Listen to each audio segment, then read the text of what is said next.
Hi, Everett. Good afternoon, good evening, everyone. I'm under the weather today, so I hope other guys will join me so they can take over. I went through a lot, but anyway, it's good. Ansu, come on and come on. Ansu, you on live. Ansu, Ansu, Ansu, Ansu, you muted. Yeah, Ansu, how's everything? How's everything with you? So good. Thank you. I'm fine. Tomalin, how's up with you? I'm not too well, man. I'm going through a lot. The fever, the cold. You see my lip, the blister, everything. Yes, I'm not too well at all, but we have to do That's have to do the that's yeah. people's job. Yeah, but it's good to be back on the closing argument. I hope my colleagues can comment so we can get this going. But how's everything? What's new on your end? What's new on your end? Why? Everything from my side is good. It's just that we're still running and monitoring normal activities back here from the government.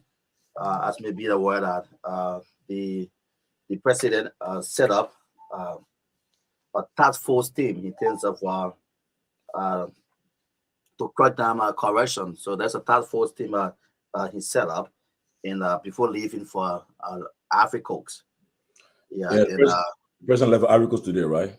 yeah, and Yeah. that's it. Yeah, the issue of the fire issue in Liberia is getting very very serious again.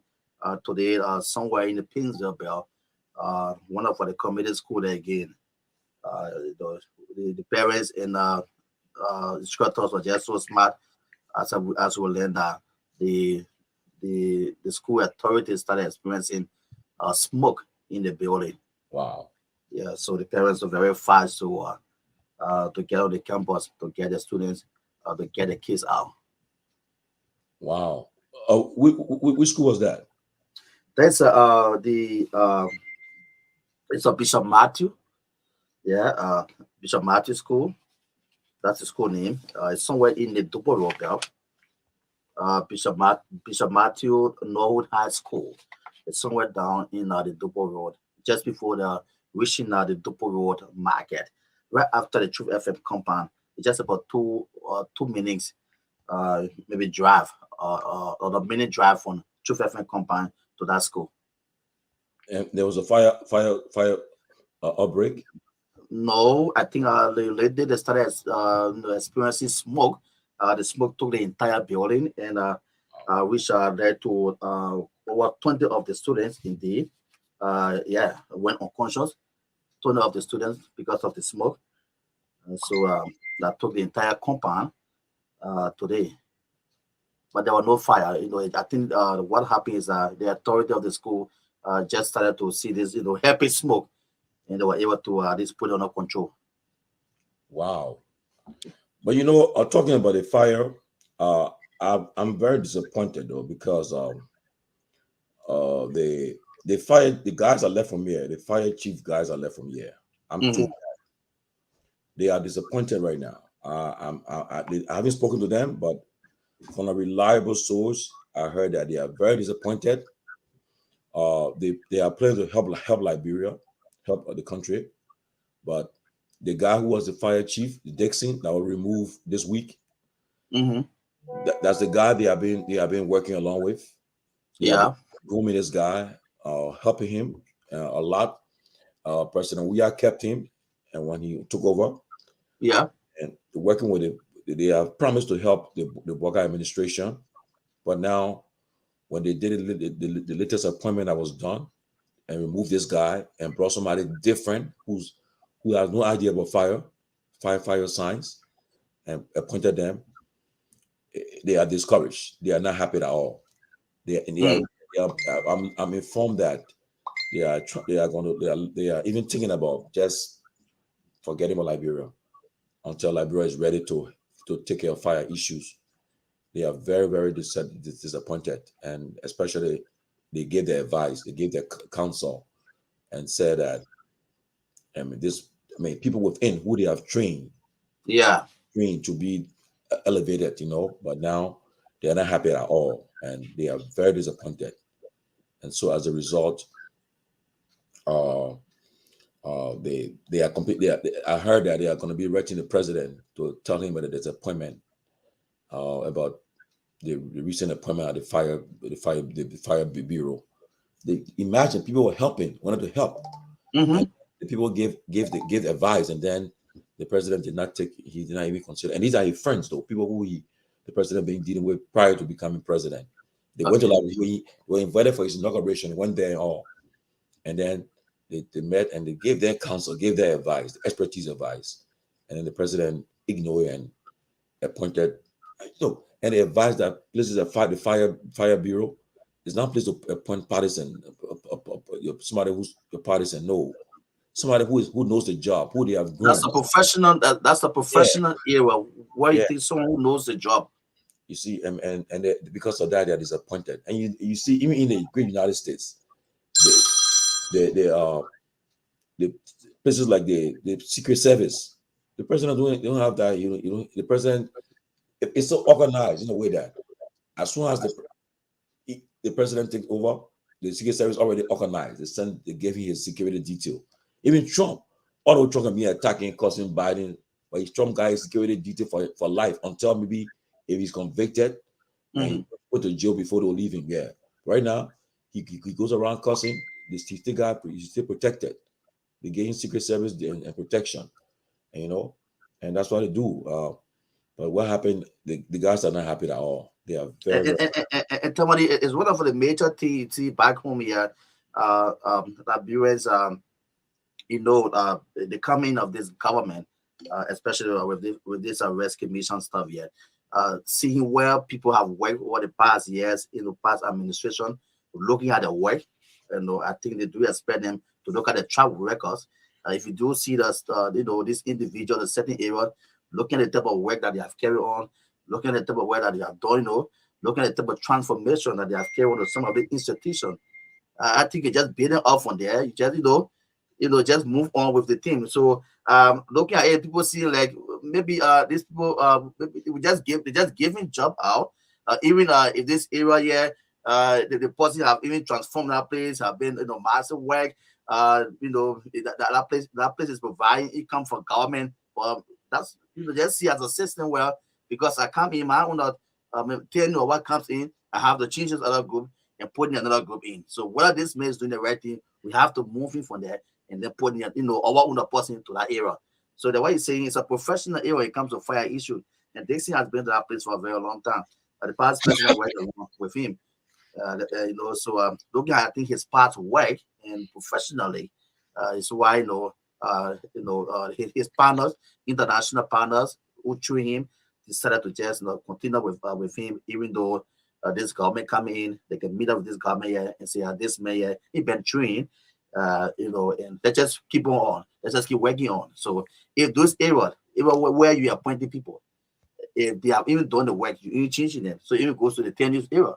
So the entire system, they're seeing like I think that maybe they're just providing job for people. That's why they are Liberians. But even those that are covering this rural area, who occupy the rural city, they are Liberians too. And they have transformed this rural area. They are working to this rural area. They are providing income from government. Some of the areas are even providing no revenue. Nothing was coming from there. Nothing was coming from there. Yes, it's so sad. It's so sad. It's so sad. It's very sad. And in fact, I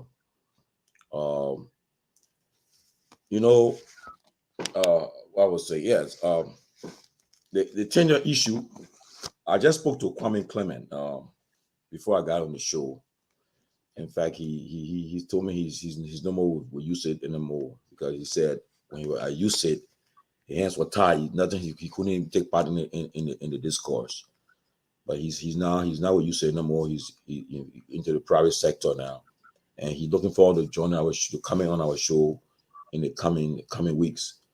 So Kwame Clement will join us. He wrote a very good piece on the tenure issue, and I hope the president and the government can take note of it. And right now there are lots going on, and too much things happening, and to the extent where Um, um,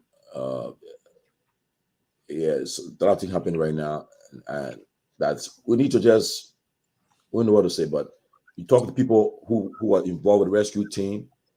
They were involved in the rescue team, and now they are discouraged. But they say in the background, uh, they say in the background that what's going on, they're not happy. Uh, uh, so, but we just gotta we're just looking at what's going to happen in the coming weeks. Yeah, yeah. To Yeah, see, I don't know. Yeah, I don't know. How do you see this task force team being established by the president in the where he says that the task force being mandated to identify and prosecute senior government officials, whether biased current government officials indeed. This task force team being established by the president at the moment. yeah. And so I mean, I welcome it. It's a good thing, but here's the thing, though. It shouldn't just be selective. It shouldn't be a Okay. witch hunt. That's why uh I pray Senator Amara Conner will break his silence on it, because President We Are Try, he set up this very committee in 2019. And President We Are set it up at the time he wasn't senator, but Amara Conner came up blasting at President We Are. He said that it was a witch hunt, and that and he pushed back against it. So now the issue is good. Some people acquire wealth overnight. Like for instance, Hmm. if I declare Hmm. my asset before taking office, and I said I had 5,000 in the bank, I had one car, one house, and then in the next 6 years, I got apartment complexes that on rent. I got guest house on rent. I got 4 or 5 cars. These cars cost one of the cars costs about $20,000. Yes, Hmm. my lifestyle change. Yes, you have right to in serving the public interest. You have right to question me, to find out for me how I acquired this wealth. That's why Councillor Gonglo, when he was running, he said he would have called for a, a lifestyle audit. Yes, if Ansu taking office, you declare your Hmm. asset. After a year, we'll see you driving a car that costs $50,000. We see this billing, say for Ansu Salif, the billing that costs almost $100,000. Yeah. Now, it's right to call for a lifestyle audit. Tell me how you acquire this thing over the last year or so. So President Bogas setting up that committee is good, but he shouldn't just stop there. He should go deeper. Go start from the early administration too. Okay, go for their administration and ask people how they acquired their wealth. So we'll see what happens. We want to see who you're going to appoint to head the asset recovery and committee. It's a good idea.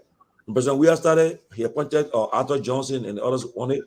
When he started going after people who make noise, and then later on they back off from it. But it's a good thing, but it shouldn't be selective and targeted. That's all. It should be should be make sure everyone involved. Everyone should be part of it, so that those who are culpable should be exposed. But that's Hmm. just is just should not, because some people got wealth overnight, and it's questionable. Yes, you can have JFK suffering from a ventilator machine, and you got Yeah. people who just took office and they never had nothing, but then they got overnight wealth. And it's not fair, you know. It's a good thing, but again, just don't make it targeted, be selective. Peabody and Julius, welcome, man. Welcome, guys. Good to be here, man. Always good to be here. Good to be here, brother. Good to be here. Uh, Yeah. yes, I see you talking about the president's uh, intention to go after those who assets recovery and all of that. I think I side with all of you guys. I think it is important that the president make this transparent, possible as he can. I would hope that he can go back from like 2015 to the present. Because there are a lot of people in uh, the previous Ellen Johnson Sirleaf government, President Salif government, that earned wealth overnight. So I hope he can go back. As to how far he can go back, I believe if you go back from like 2015 up, it will be a good thing. I mean, people will not say he's trying to witch hunt him, but I think it's a good thing. I believe it's about time that people, the other day, I was driving to work and I asked myself, why would somebody leave $120,000 job and go to Liberia and Okay. say he wants to work for $2,000 a month, a $24,000 a year job? You live in 100,000 salary, and you go into Liberia and say you want to work to make 24,000 in the name of serving your country. But at the end of the day, these guys are rated as some of the most corrupt ever. They are caught in a lot of corruption. They are building mansions and all of that. So how do you get that money? You say, "Oh, I'm going home. It's all for the love of the country, the love for the country." But I still don't understand. How would you take about almost $60,000 pay cut to go live in Liberia to make $2,000 a month? We see a lot of people here. Some of them I can't call the name. I see some of them in Monrovia now. A couple of months ago, they were all over. Oh, I'm making 180,000. I make this. You know how much I make? But you go in Monrovia to go take a deputy EPS job that will not pay you good $2,000. So you gotta follow the motive of these people rushing into Monrovia and going there in the name of the country. You got to follow the motive their plan because that's what we have seen over and over. They go back home, and the next thing they are rich overnight, they build a home. So I hope President Baka will go back up to like 2015 and to the present. Those who didn't really earn it and took it from government cover, but you got to provide proof that these people. I see a lot of people in the past and present government that will be indicted when it comes to that. I'll stop there for now. Yes, and do welcome. And as I said about the asset recovery, Peabody is like I said, it's good though. It's a good thing, but it should not just be selective. It should not be targeted. You should make sure that you are sincere about it and make it happen. Like somebody said, what his name? Uh, Ija 05. He said something. He said some of these people put it in their kids and their wife names. It's true. So it depends. Like I said, if you go by the asset they declared, and then you can ask them how they accumulated the wealth over the last couple of years. Okay, but if you cannot find something in somebody's name, let's say Kev got Kev, you go after Kev, you try to find out say Kev owned this home, but you check document, it's owned by somebody else, not Kev, but they say Kev owned it, so it'll be hard. But again, it's a good idea, good thing. Just should not be selective. And as I say again, I want Senator Cornyn to speak on it too because he pushed back on it when President we are trying to do it 2019. Hopefully he can do it. Um, good, good evening, guys. Great to be. So we got an echo. Yeah, somebody got someone. But like I always say, I'm grateful to you guys for consistently coming on here, volunteering your service to the Liberian people. It's not an easy thing to find. People with family responsibilities who will just volunteer the services. You all could have been at work or spending time, precious time with your family and friends, but instead you chose to come here and volunteer your service, not and hopefully not doing it with expectation of getting any kind of government job in return. Like most of our colleagues who became overnight advocates and activists because they were eyeing some kind of government on opportunity, and for that reason they remain consistent and in their fight, and they ended up becoming campaigners and misled our people to some extent. And here we are, guys. Somebody's playing something in the back. I can we got an echo, and so I'm just grateful to all of you guys, especially the guys in studio who stay out there until very late. It's unfortunate. I was notified last night, very late, that a friend of mine actually was involved in an accident that had to do with some form of, or I think it was a like bike robber or something like that. But thank God for him. He made it. He's okay. But again, I just want to say, it's great that those guys back home will sacrifice their time, like Ansu staying late, the young man Henry who used to be here before. And with that said, to all of our audience, those of you who continue to share the podcast, whether it's on Facebook or on YouTube, you continue to do that. We appreciate your commitment for a better life there. Regarding what you guys started talking about, man, look, um, I spoke about this yesterday on Across Africa, and I'm here again to talk about this because it is important that we highlight these things to Liberians. When one pretend to be that ideal change, I think it is only fair that you live up to expectations. Americana that you're talking about, Tomalin, with the expectation that Americana should speak against this. If Americana is yet to even declare and publish his asset, what guts does he have to even speak about what is happening today? I don't expect Americana to say anything different because, again, these are the devil advocates.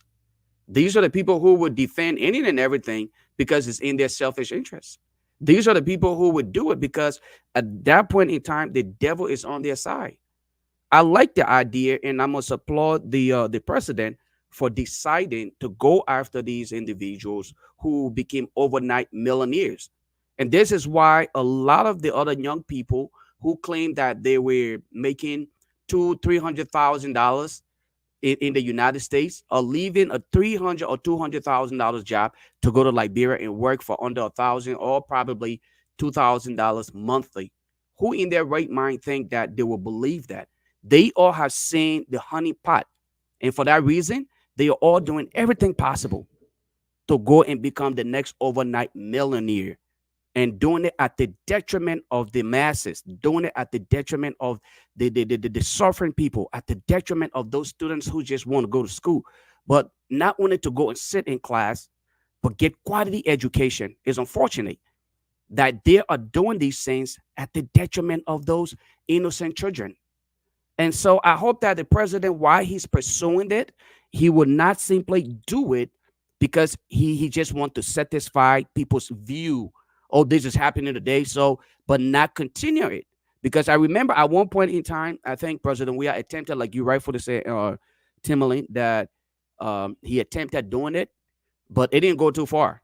All right. They said they needed so much money to be invested in it. It just became another vlog. We didn't hear much about it again. And here is another opportunity again for Honorable Boycott to set the record. It's only the right time for him to go down in history as the one who actually stood up for something and deserved to be, remember for what he's doing today. So, I mean, I must applaud him for the idea. I commend him for at least attempting to do it. But going forward, I just don't dwell on words. Action speaks louder than words. And at this point, I want to see more than just talk, talk, talk, talk, talk. I want to see actions. And hopefully that would then give me reason to believe in this government. Until then, I think it's just literally just showboat, grandstanding, like Darius DeLong and Americana would do. They're known for that, grandstanding. And I think that's what it is. But until I can actually see some level of action from this government, I don't think they're ready for it. Thank you. Let's hear from Duke and Kev on this. Then we can move on to our first discussion. Duke, weigh in on this. Yeah, thanks, Tomalin. Always great to chime in whenever I can. Well, first and foremost, it's commendable that we're looking at a process to hold people accountable. Yes, there should be some discussions about modifying and seeing how best that particular process can extend to individuals who have a history of doing that. So maybe there's something that can improve on. Um, I think that we're at the point wherein the Boyka administration's got no other options but to continue to do these things. And just from all of the indications, if you look at international relationships, a lot of those international partners, especially people invested in Liberia, have run into this roadblock when it comes to enforcing things. I think the weakening call had to do with the sanctions. That a lot of these people were getting sanctioned, and in the end, the government of Liberia was feeling on its end to be able to prosecute. So that's the beginning. I know a lot about the whole sanction process and how it works. I actually have worked, an extensive amount of time in, along with OFAC and on the back end, and just seeing how the laws and regulation are. If you can recall, there's something in the United States called the U.S. Patriot Act, and that's an extension of the Bank Secrecy Act that allows these financial institutions and OFAC to be able to uncover assets. So if you have somebody in Liberia, who is actually being investigated for the actual embezzling, and you have a family member overseas or somewhere else that they believe those funds were transferred in the name. Well, there's ways that you can go about collecting that info. So it doesn't mean that person get by. First and foremost, if there's suspicions, OFAC or those in charge have the right to be able to question the wealth. And so one thing they will tell you when you're actually opening these accounts, be it securities, investments accounts, and regular retail or business accounts will have volume of money. In the beginning, you have to notify your relationship to any person that work in government. So all those things can be checked on the back end from that asset recovery perspective. So I'm not worried that they won't be able to check that. But overall, I do think is really crucial. I do think that the government needs to heavily pursue this. I don't think that this is all showboating. I think they're very intentional about it, and I think that we will get to see some level of traction along the way. So hopefully, this is a beginning of what we've all been asking for: accountability and justice. I don't think it's a wish on that. I think that when sometimes we may not get all that we want, but when there are steps taken, that makes us to realize that we're at this particular point of getting the level of traction. I think it might be commendable. And so I think it's commendable so far, and hopefully we'll begin to see some tractions in those investigations. And finally, Tommy, they don't have to work from scratch. The truth here is OFAC's already had a skeleton team in Liberia working from an asset recovery standpoint. I think in the past, there's been instances where there's a small team that have been able to recover some assets, that belong to the Liberian government. So at least they have that. And I believe the structures with those international partners, especially United States, and all of those prior investigation that they've actually had will be able to aid this team in moving forward. But it is commendable. We wait to see the extent to which this investigation will go. But overall, I think we're on the right track. Keff Hassan. Guys, let me say hi to everybody. I think whenever a government tried to recover funds for the people, it's a good thing. It is a good thing. It's a good thing to combat corruption and all those things. But when you are selective, then it becomes a witch hunt. Everybody will welcome the asset recovery. The opening office of asset recovery. We agree with the president.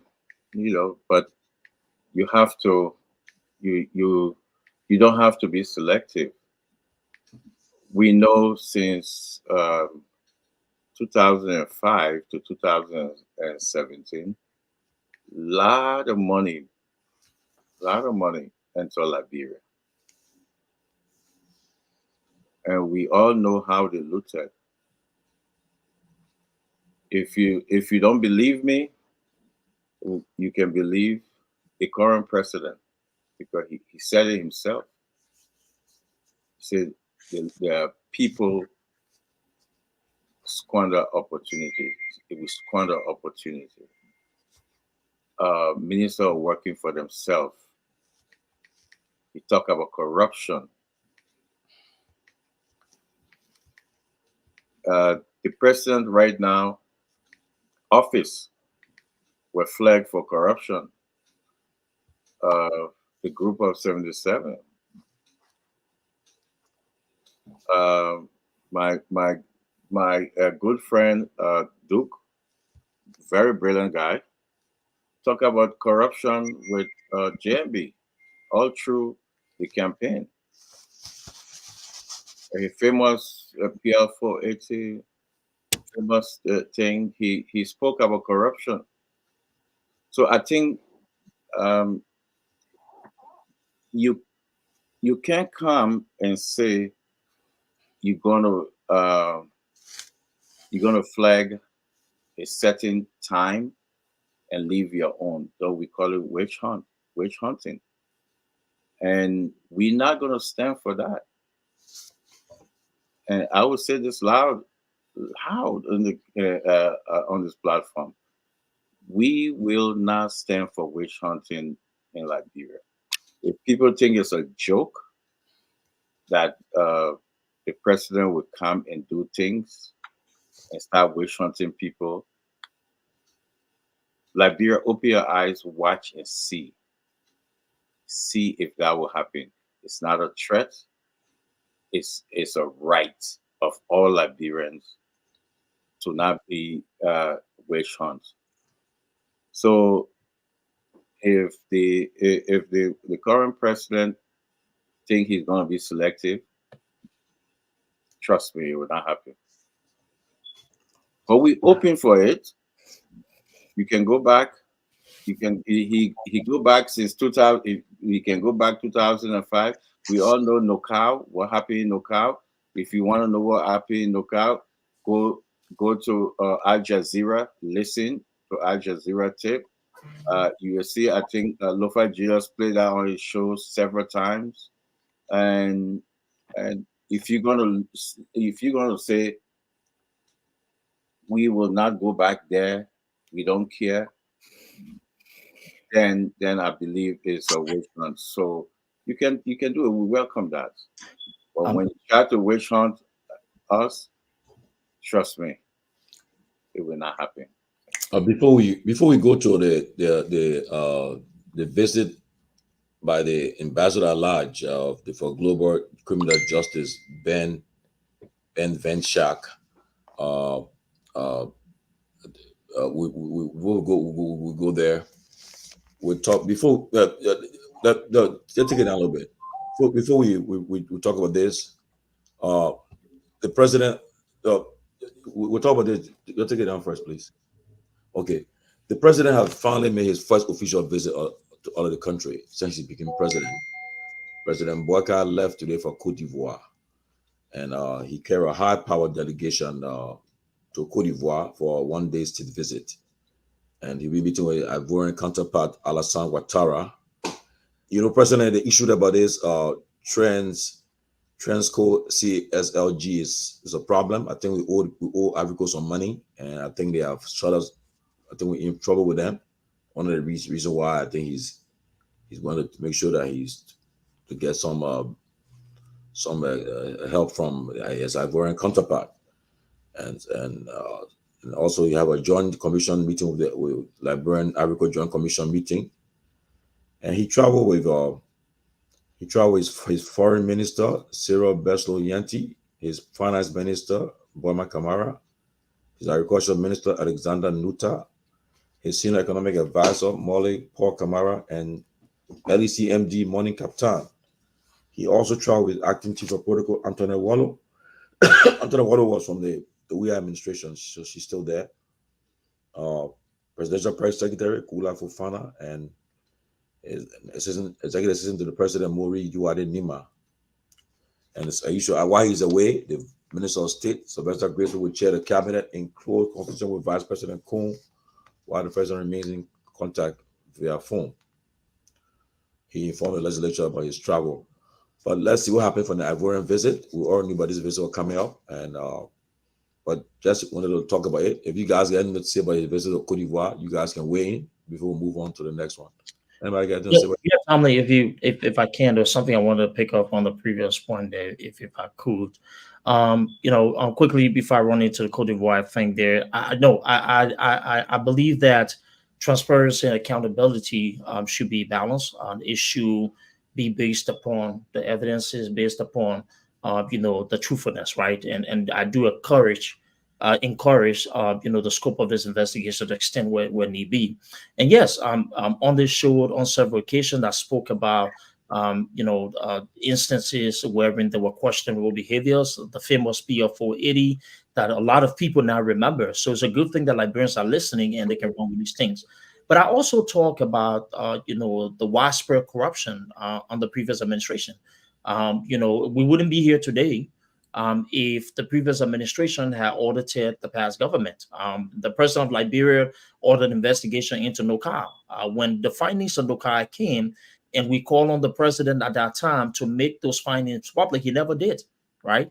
There are also concerns that were raised by people advocates about corruption in the previous government. It was ignored. And, my friend Keff here, who is not a patriot, on this show repeatedly defended the actions, the incompetence, and the open corruption of his government. So to see him now speaking about, corruption and holding other people accountable is just, an act of hypocrisy. I wanted to stress that. But on the issue of Ivory Coast, Tomalin, I think, this visit here hopefully is something that, comes back as, helpful to our country. That whole relationship with Ivory Coast is something that we really need to continue to nurture in terms of electricity. I know there are some concerns. You talk about the debt. Hopefully that can be ironed out. But one thing on the executive mansion side that caught my attention is that the government is also using as an opportunity to be able to discuss the rising tension when it comes to military takeover across the sub-region, and they specifically reference act of terrorism.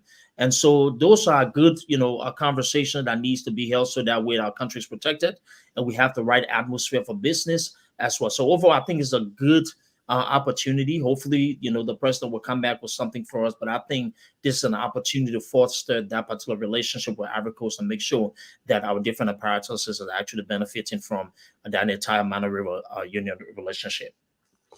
And Yeah, Tomalin, go ahead, we also see Tomalin that, yeah, it is true that the president is going to ask for help. He's going to Ivory Coast and they're going to ask the Ivorian government to help them on the electricity, the whole electricity issue. But one thing we should also look at is that what plan did they have in place prior to taking over? Because it seemed like everything is going different. They have no clue. They are wasting the time trying to remove people from their position legally, but they have no clue. Even up to now, civil servants have not even taken pay. What was your 90-day plan when you took over? Did you have anything in place? Say, look, this is what we're going to do. We know civil servant will need pay. This is so. The entire time they did not follow the previous government, what was going on, what they needed to do, or what the previous government was doing bad, so that they can come in and say, you know what, we have to tackle that the first 90 days. But it seemed like almost dysfunctional early leadership right now. I mean, it's like you don't know what's going on. You're appointing people that other people don't know that they're appointed. They didn't hear the name. You're putting people on the list 2 or 3 times for the same the same appointment. So the same names for like 3 different appointments. It appears that the government's a bit dysfunctional right now. They have no clue what is going on. I think it's kind of sad, though. It's sad. And just before I go to the next person, what people are saying, one good thing when you're part of when you're on these platforms, you get information that people of there, even people in the administration, they won't have access to. And I know last night we got some briefing from somebody in the administration, and these are somebody who is in a high echelon of the administration. So a lot of things are happening, and and all we can say, we will pray that things will improve in the country, because I was not even aware that civil servants still haven't taken pay for January. I was surprised when I heard last night. In February. And then also that, so when the appointments that have been made, the president have not even been in the know of it too. And people have been doing their own stuff. And and like I said earlier, the fire chief, the guys are not happy at all with the appointment of the new fire chief and so forth. But look, it's where we are. But Kev, Lofa, Professor Kennedy, you guys can weigh in before we move on. Yeah, let me just speak to the as far as the trip. We sat on this platform, this very platform, and we questioned the president as to why he did not want to attend some of the crucial meetings, like the one with ECOWAS, and other important meetings that he needed to attend. So my thing here is it's not just the mere fact that he's traveling. What I'm looking at is the result from the travel. What do we benefit from that travel? And these are some of the things that I think we were very critical of President Weah about. If you record back a few months ago, every time President Weah traveled, we were not looking at the result. We were not looking at just the mere fact that he was traveling. We were looking at the return, because our investment, we were investing in that travel. So we're looking at the return on investment. And back to what Duke said earlier regarding the president and the audits. Look, the reason why the famous say or title, their nomenclature being the rescue train, is because they had the solution to Liberia's problem. And it's about time to apply that antidote. Okay. Not to say that the previous government should not be held accountable for all of their missteps, but this is time where this government, with the solution, with the idea, with the experience, and everything that they had to their advantage, where they sat and observed and critique all of these things, should be able to come and implement it effectively without looking for reason to scapegoat other and say, hey, you didn't do it. And so that's the reason why we are where we are. I think in that light, anybody who find themselves in making this continuous excuse about what happened yesterday, I think at that point, you're literally just showing some level of weakness as to your inability to implement successfully. Let this government grab the previous government and audit both of them. Matter of fact, I will go to the Ellen government as well. Not just the previous government, but the government before the previous government. Combine both of them, audit them, and then prosecute if there is a need to. But I don't think it should be focused on the previous government. Then at that point, then I will consider that witch hunt. In closing, I think the idea of having to go and solicit assistance from our partners, our neighbors, is a great idea. Liberians need it. They're crying from heat. Today they're crying from heat because of, I guess, what are the issue of electricity or however it is. I think this is where his ability to negotiate and exercise his ability to network with other leaders around Liberia comes into play. But definitely we cannot wholly and solely rely on just one aspect of it. Let us do things holistically, and let us stop this whole idea of being reactive. I think this government is reacting too much. Learn to be proactive. Thank you. Professor Kennedy, welcome, Grace.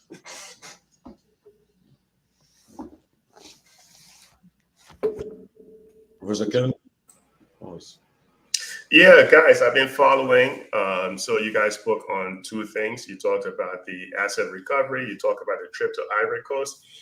Asset recovery is very complicated, right? Extremely complicated. Even when Madam Sirleaf tried to go after Charles Taylor's loot, as it was called, the war crimes lawyer who was working for Madam Sirleaf at that time, they spent countless hours, and in fact, they spent years trying to find this loot. When all was said and done, they only managed to locate about $8 million. $8 million, and they figure Charles Taylor may have looted anywhere up to a few billions, but they only found 8 million.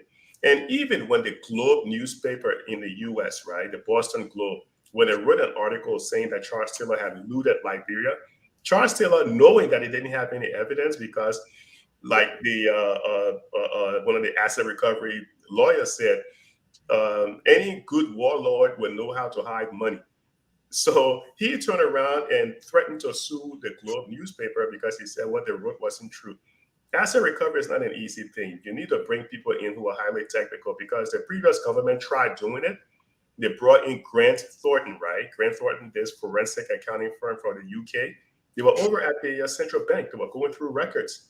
They were going through a ton of records. They even brought in a top law firm from the US, international law firm from the US. But because there were people entrenched in the system that didn't want to see this thing happen, it didn't happen. So despite all of the hoopla, the A-Rat team with Serena Cephas, with Arthur Johnson, with my man Lafayette Cool, all those people there who were involved, there was this whole hoorah. Everybody was excited about asset recovery. What happened? People entrenched in the system did not want it to happen, and it died. So it's being revived again, but who knows how far it's going to go, right? The reason why places like Nigeria was able to be successful, because Nigeria had the help of the US FBI. And even when Nigeria went to Switzerland, the Swiss bankers who knew that Sani Abacha had stolen billions from Nigeria, the Swiss bankers didn't want Nigeria to have access to that money.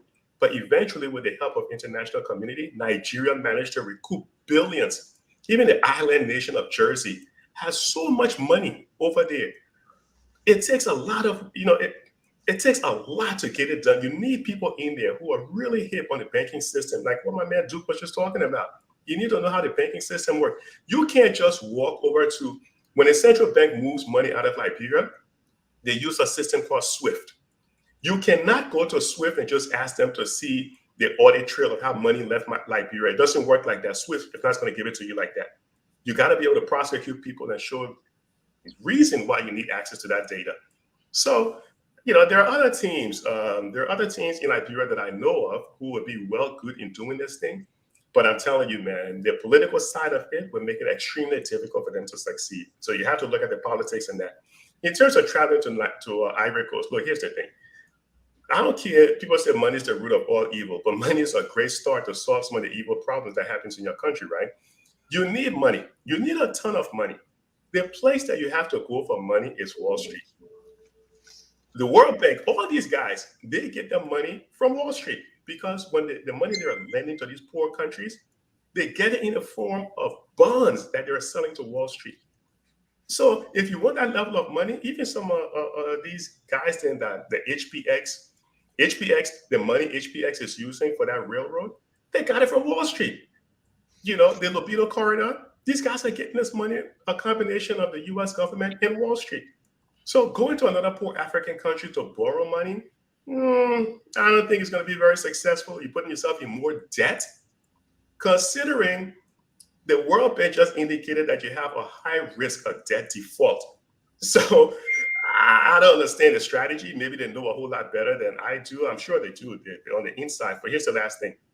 The Liberian diaspora, it's a great opportunity to raise capital if you just know how to reach out and tap the diaspora. You have to have a strategy to come to the diaspora and say, look, listen, folks, this is what we need in Liberia. If you're interested in investing, we can protect your investment. But in order to succeed in doing that, you need a strong judicial system.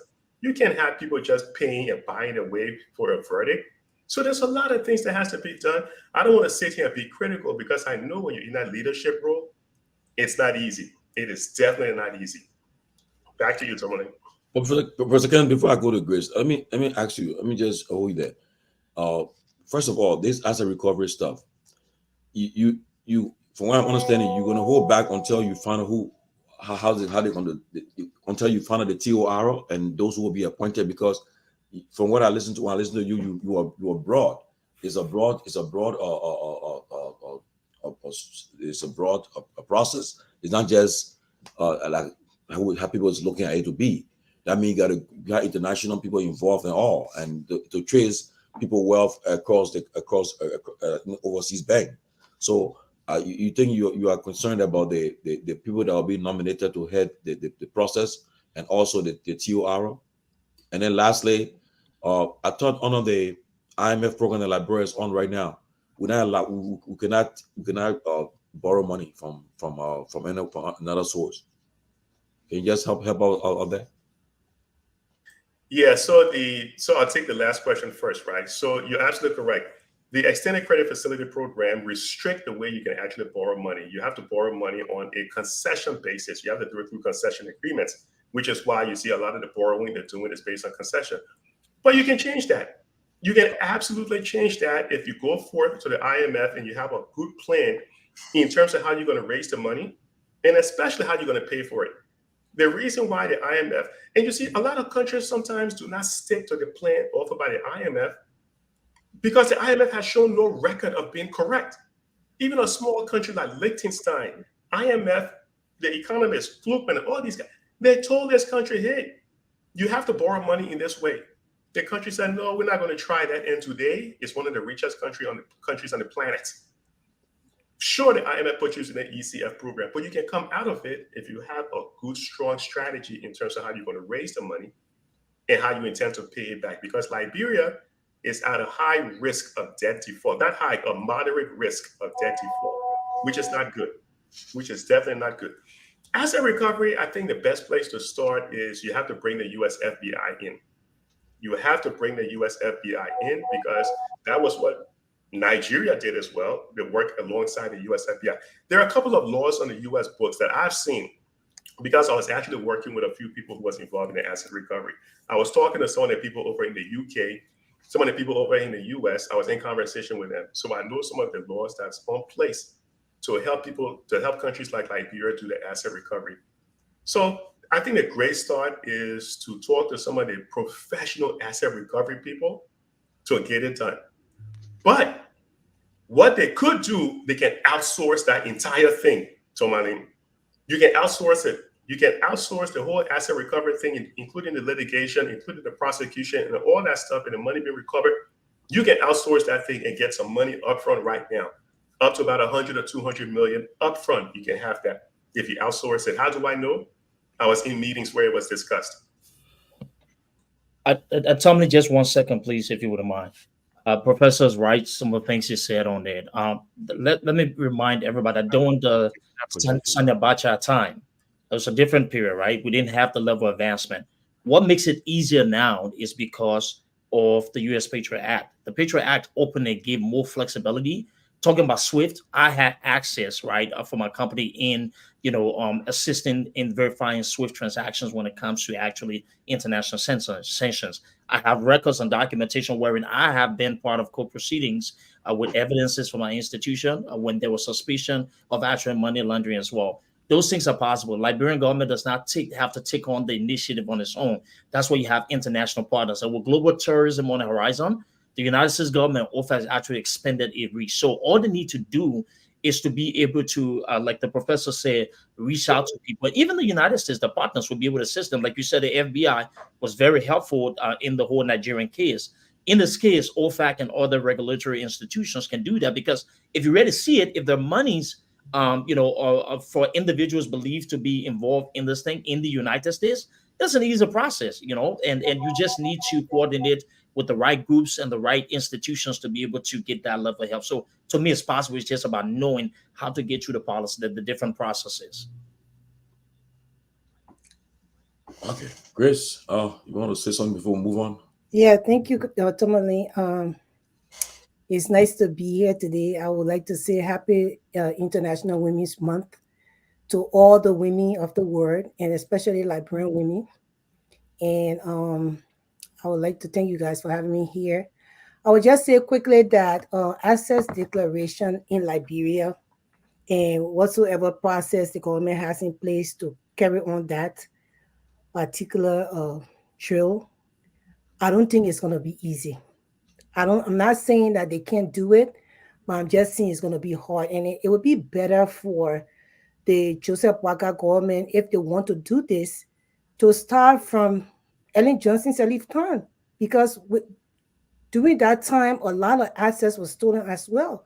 So it would just be fair enough for the entire country to be able to backdate the assets declaration and the assets retrieving process for all Liberians to be kind of satisfied, although everybody won't be, but that would be the right thing to do. So, as far as getting it done in Liberia, I heard the news from one of my friends from Liberia saying that most of the Sokos, them, the people that they call Sokos, which I don't refer to as that, but that's the name they have for them, they are saying right now that Masurado County, Monrovia, is pregnant, which means that like Monrovia got a lot of things, a lot of assets in Monrovia. Everybody live there and everything you can find there. So they need to deliver Monrovia. Means that Monrovia need to give birth. In a sense, when it means that Monrovia need to give birth, is that they want something to happen in the country so then they can go about looting and destroying and taking people properties and killing innocent people. And that's what they want to do. Because remember now, majority of the people in the country, they are youth. And those people have nothing much to do. So Liberians, we are all interrelated. All we know each other. Even right on the platform the other day, I heard your grilling Duke a lot, and I felt that he was coming from the right place when he was speaking. Concerning George Weah government, which is the referendum for Joseph Waka government, but people don't want him to talk about that. So everybody kind of related. Everybody got their own devil they dressing. Everybody got their own Santa Claus they dancing for. So it would be a real issue when it comes to asset declaration. Also coming to the war crimes and economic court.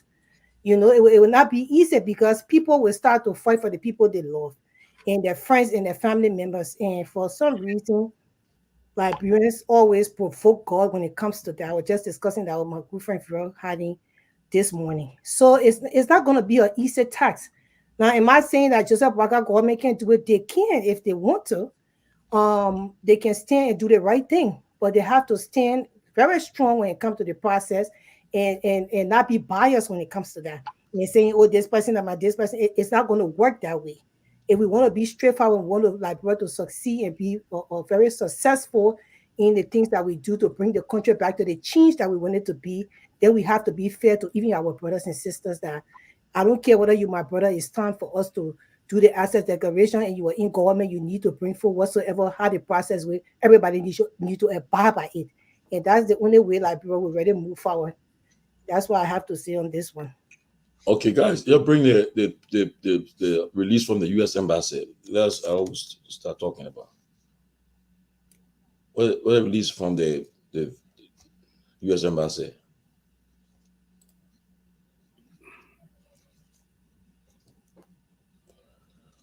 Okay, yes, that's it there.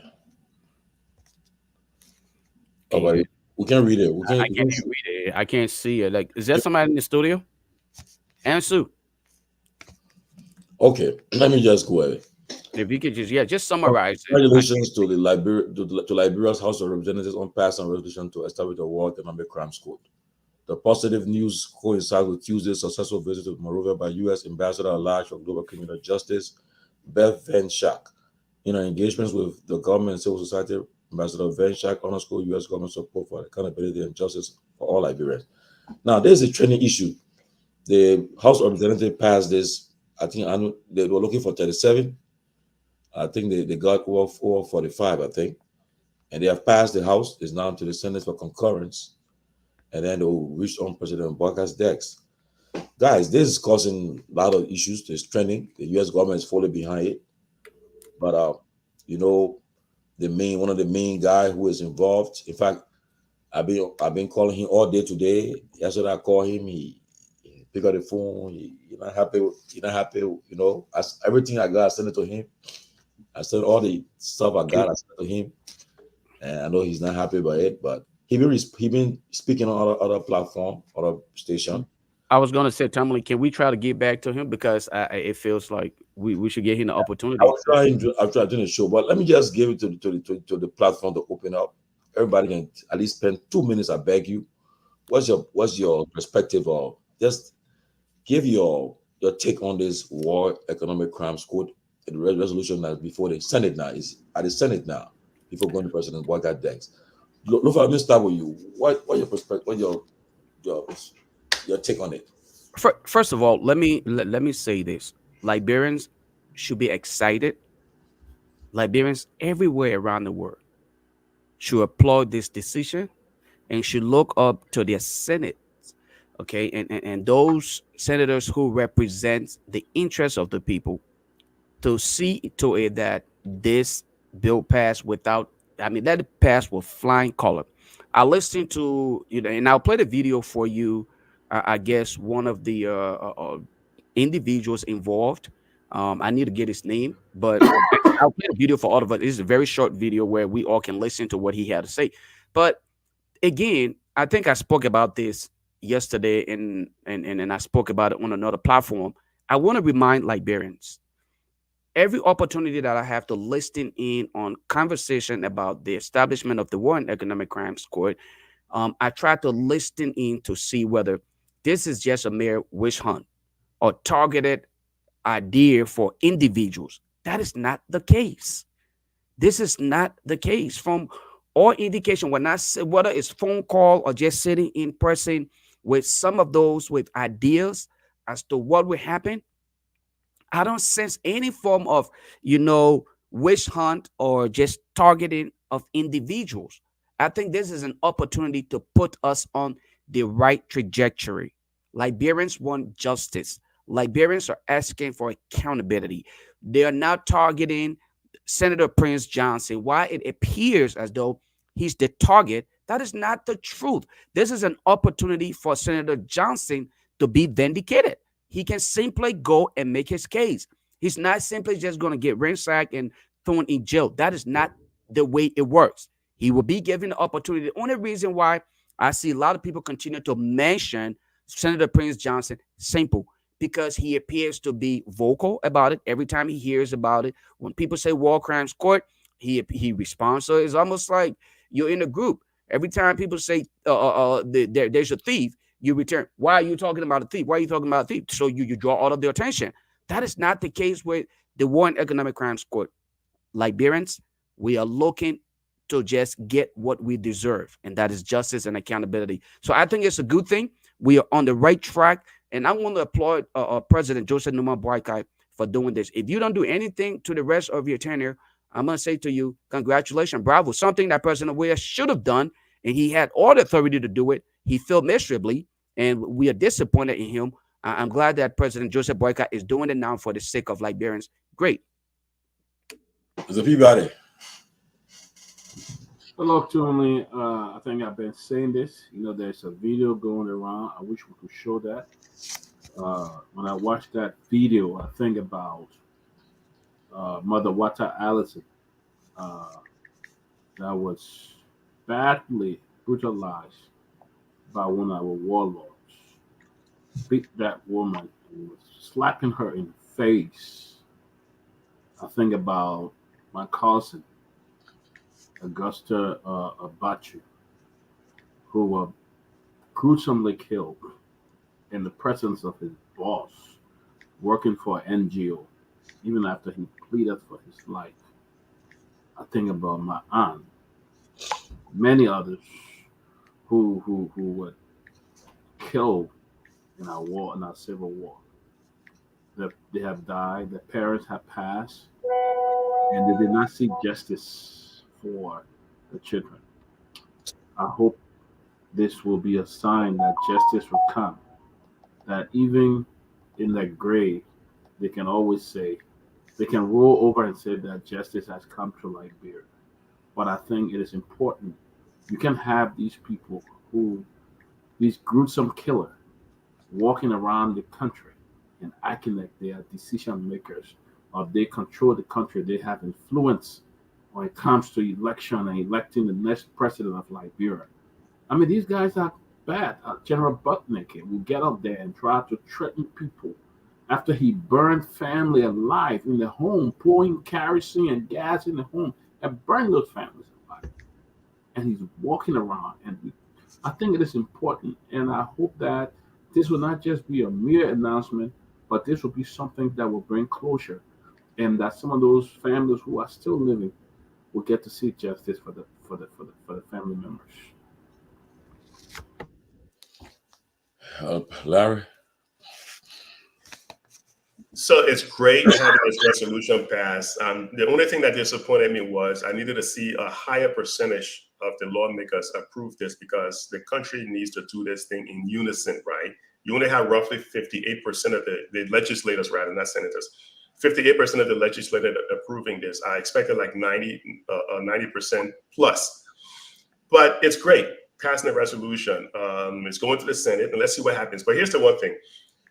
I know the U.S. is keenly interested in this because despite all the things that Prince Johnson may be saying, the one thing he wouldn't be able to escape was this whole accusation and this whole thing about killing this American lady named Linda Jury from Michigan, the Hare Krishna woman.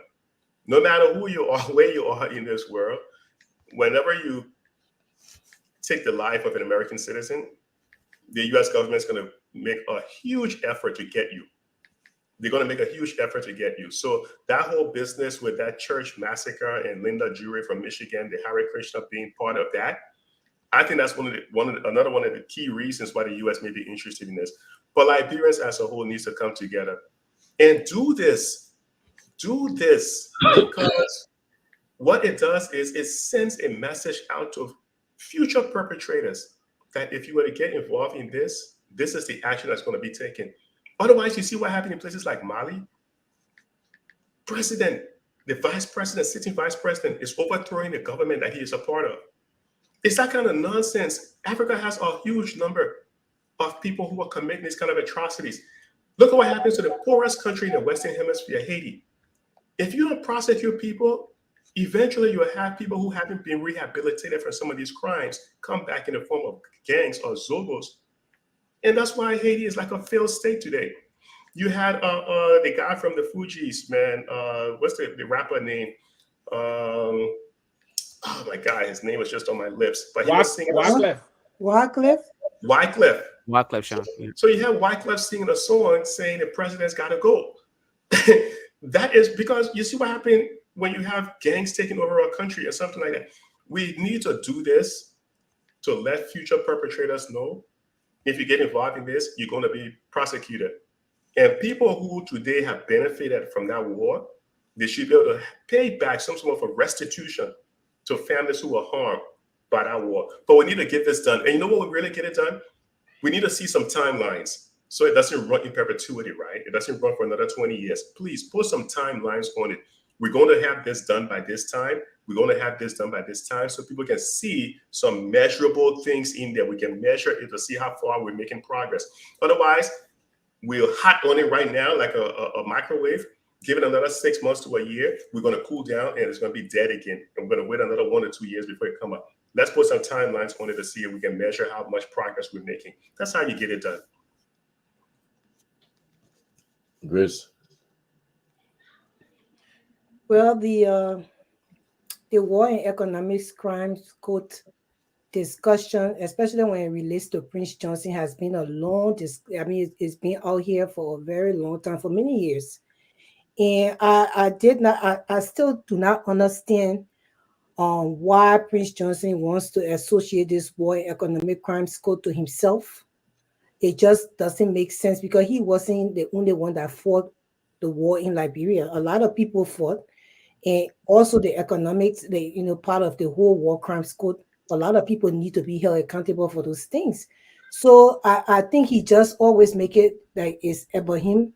And the thing is, my disappointment with all the governments that have been placed, including the Ellen Johnson government, I don't know how is it that, it's okay, mommy, I don't know how is it that there was nothing in the Constitution or the laws of Liberia that they could actually look at to not allow this man to partake or take part in any opposition, in Liberia, and even be able to stand in a place for people to vote for him as senator of a county after he fought the war.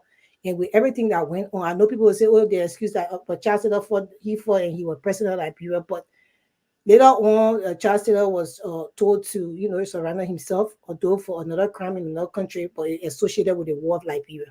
Now, even with this war economic crime, because is Prince Johnson going to be willing to actually be a part or maybe be able to be investigated when it comes to that? because he insinuating that this is about him. So he making the people that support him, preparing themselves now for problem when it comes to that.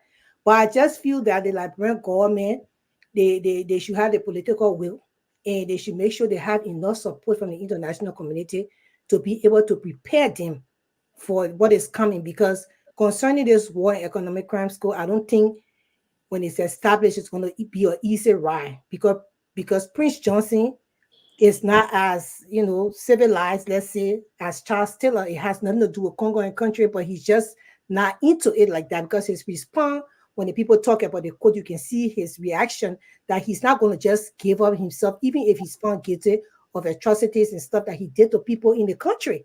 So I hope the government have the willpower. I hope they have the support.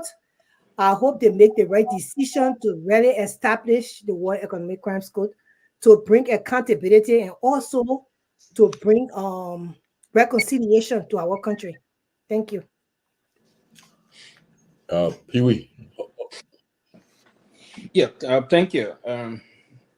Sorry for coming late, but I will be to the point. Yes, I think we all celebrate the news about the resolution from the House of Representatives. We are very hopeful. We're hoping that the result will come the same from the Honorable Liberal Senate.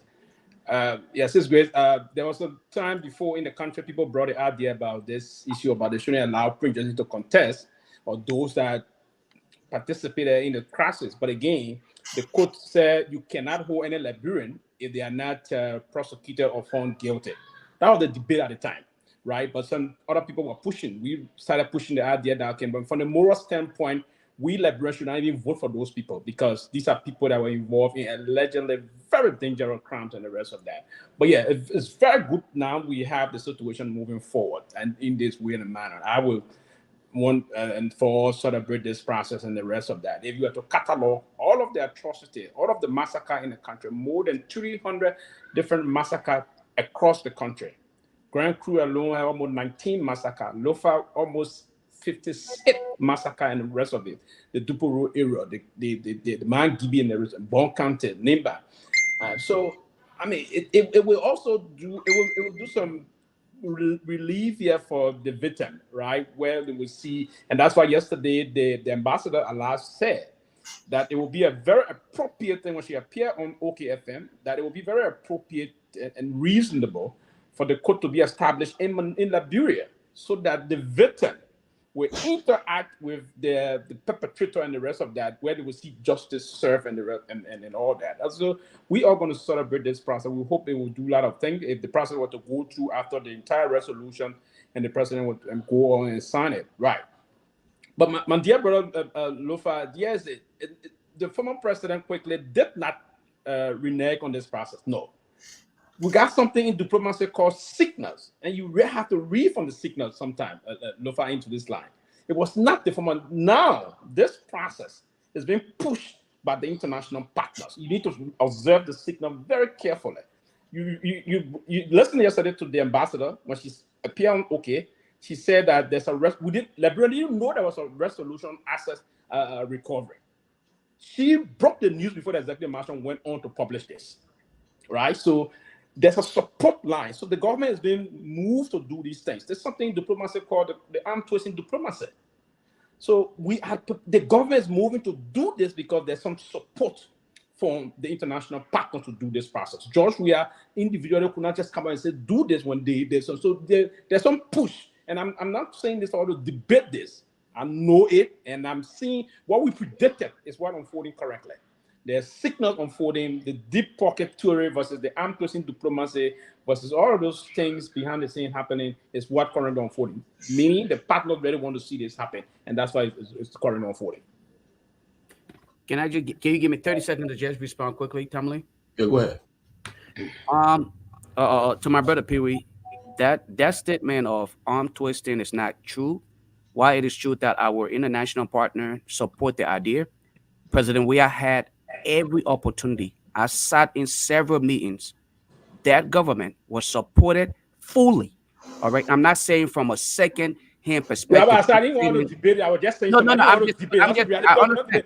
All the meetings starting, you Pee-wee, want to quote, Pee-wee, you want to quote Alan Pee-wee, White. Alan White is Pee-wee, speaking I'm his not own quoting. interest. Pee-wee, let me land. Alan Come White on is now, speaking his Pee-wee, interest. Pee-wee. Now you guys don't like these things to be done to you, but you would No, repeat it. go ahead. But Nah, no, don't do that, Pee-wee. Come on now. You interrupted. Let me just land. You mentioned me, and that's why I just want to respond. I'm telling you that President Weah had the opportunity to act accordingly. Unfortunately, he chose not to do it. no, So, and I'm also saying that that's not true. And here it is, right? The opportunities were given. The government, President Weah government chose not to act accordingly. So don't tell me what I know, because I sat in several in Island White. Some of those meetings that I sat in Island White had nothing to do with them, nothing at all. Not That's at all. I don't want to debate. There are no opportunity for George Weah to act on this matter. Nothing whatsoever. Those meetings. Okay, everybody giving a point here. No Let us opportunity. contend each other. Can I go ahead now? Yeah, go ahead. Go ahead. Tomalin, let's start from this. There's always been interest when it comes to the international community on the issue of war crimes court. Let's speak from American perspective. Number one, the U.S. sees across the sub-region there's a rising increase of Chinese influence. Number one. And number two, with a lot of the coup that's been happening with the Russian side of things, right? And it still respects that relationship. But in addition to that, to say today that there were not opportunities given to the previous administration, you see, and I've been trying today to probably just stay in the middle a little bit, but these are the kind of responses that get me to actually just go on the offensive. And people think that it's being personal. It's not, because look, for us to change the future, we have to reference history. That's a fact. It's a teaching moment that we take advantage of it. The United States, like Lofa said, gave the previous administration all opportunities, right? It sanctioned some of its people. In addition to that, it made it clear that Prince Johnson and others were involved in pay to play.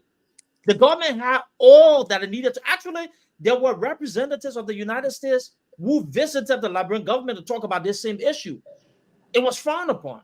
So, we commend the efforts of the current administration. Justice and accountability should not be politicized, because this is a major issue. Liberia needs to find its footing when it comes to making progress. And I think that opportunity sits now. How you feel about the war crimes court isn't the issue. The issue here is, how can a singular moment spur, right, that level of change that we need? And you never know, right?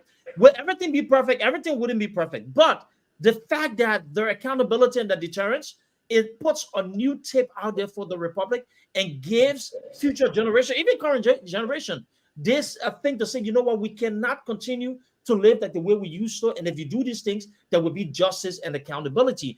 Yeah, the funding tied to that, the previous administration could have accessed it, right? The funding tied to everything, but that's not the point. The point here is justice and accountability needs to be the focal point of what they're doing.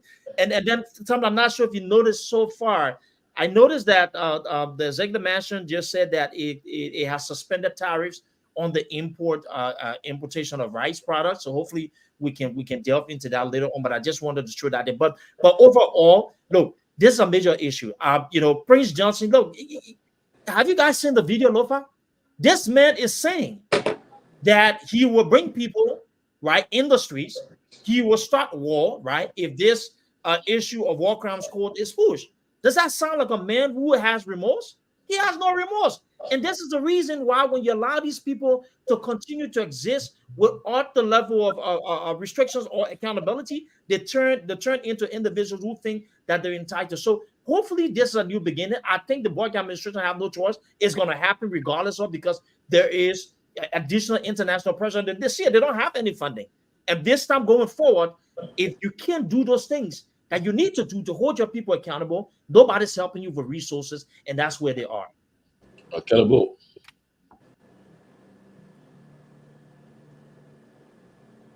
All right, thank you guys. I'm sorry I joined you guys late, but I monitor some of the conversation, particularly involving the asset recovery issue. Now I'd like to begin my comments on the asset recovery issue. Oh no, don't take us back, bro. Let's start from here, and then we can come back to that, please. We got other things to get in the conversation, if you don't mind. If you can start from where we've been, and then when we're closing, you can address that. because that we got other things on the agenda. Oh, okay, okay, okay. Right. I'll leave that. I'll leave that. So Thank you. on the question of the war crime, there is a brother from Nimba called Jonathan Pelele. He used to be he's a former BBC stringer for Liberia. So he wrote on this page yesterday, and he started his argument like this. He said PYJ and his men did not commit a Lutheran Church massacre. He said PYJ and his men were not in Lofa. They were not involved in all the massacres that took place in Lofa. He said PYJ and his men were not involved in the massacre that took place in Sino. He said PYJ and his men were not in Grangide. They were not in Bomi County. They were not in many places that massacre took place around the country. But so he went on to conclude that the war crime code is good for the country because there are veterans across the country, some of whom were PYJ King's men. And these will need full accountability. They need full closure to those who harm their loved ones. So he went on to declare his support for the war crime code.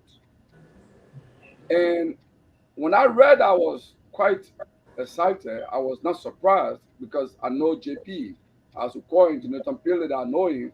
I knew you were taking that position. But in the CV, here's what I would say to PYJ. Just like Jonathan Pelele, your men didn't go all over the place. My own brother, David Gonglo, was killed in the Lutheran Church massacre. He had just left Saglipie. He came to Monrovia. He was trying to be recruited by Invincible 11 to play for IE. So he didn't even know much about Monrovia. And the war came. He had nowhere to go. He went to Lutheran Church massacre church. And there he met his demise. Okay? So, I mean, so would you say the Gonglo family should not go for the, because we need to see those who did it at the Lutheran Church massacre or church. We want to go to see them. We want to listen to them. If there are people, definitely there are Liberians who are involved, who like to go and listen to them, who gave them the command, why they did what they did to David Gonglo. Okay? PYJ cannot stop that. But there is a reason. In 2011, in Secretariat at the NUDP convention, PYJ's speech, anybody in Liberia that is listening, particularly people from Nimba, know this. PYJ in Secretariat gave a speech as a standard bearer of the NUDP in Secretariat in 2011. He declared support for the war crime code. Because at that time, all of them were saying Alan Johnson Salih is the person that should go on trial. So he declared support. In 2023, when Jeremiah Kuhn, who is a member of Prince Johnson Party, appeared on Spoon, Jeremiah Kuhn declared support for the war crime code. In fact, today, when the U.S. delegation met Vice President Kuhn, he declared support for justice and accountability in Liberia. He declared support for the war crime code. And he concluded by saying, President Bouaga is a chief architect of the Liberian foreign policy. And he stands ready to go with which direction President Bouaga goes. That's what he said. And this is Prince Johnson's song. So there is a wide and broad support for the war crime code, even in Prince Johnson's bedroom. Jeremiah Kuhn's support for this, I consider that as a support for the war crime code in Prince Johnson's bedroom. Because that's the guy who stayed with him. That is his political song. He support that. Okay? So all this bluff talk by PYJ that I'm going to bring men is because of the nature of our government. That video that I watched, he should be at NSA now. He's not above the law. I'm not going investigation.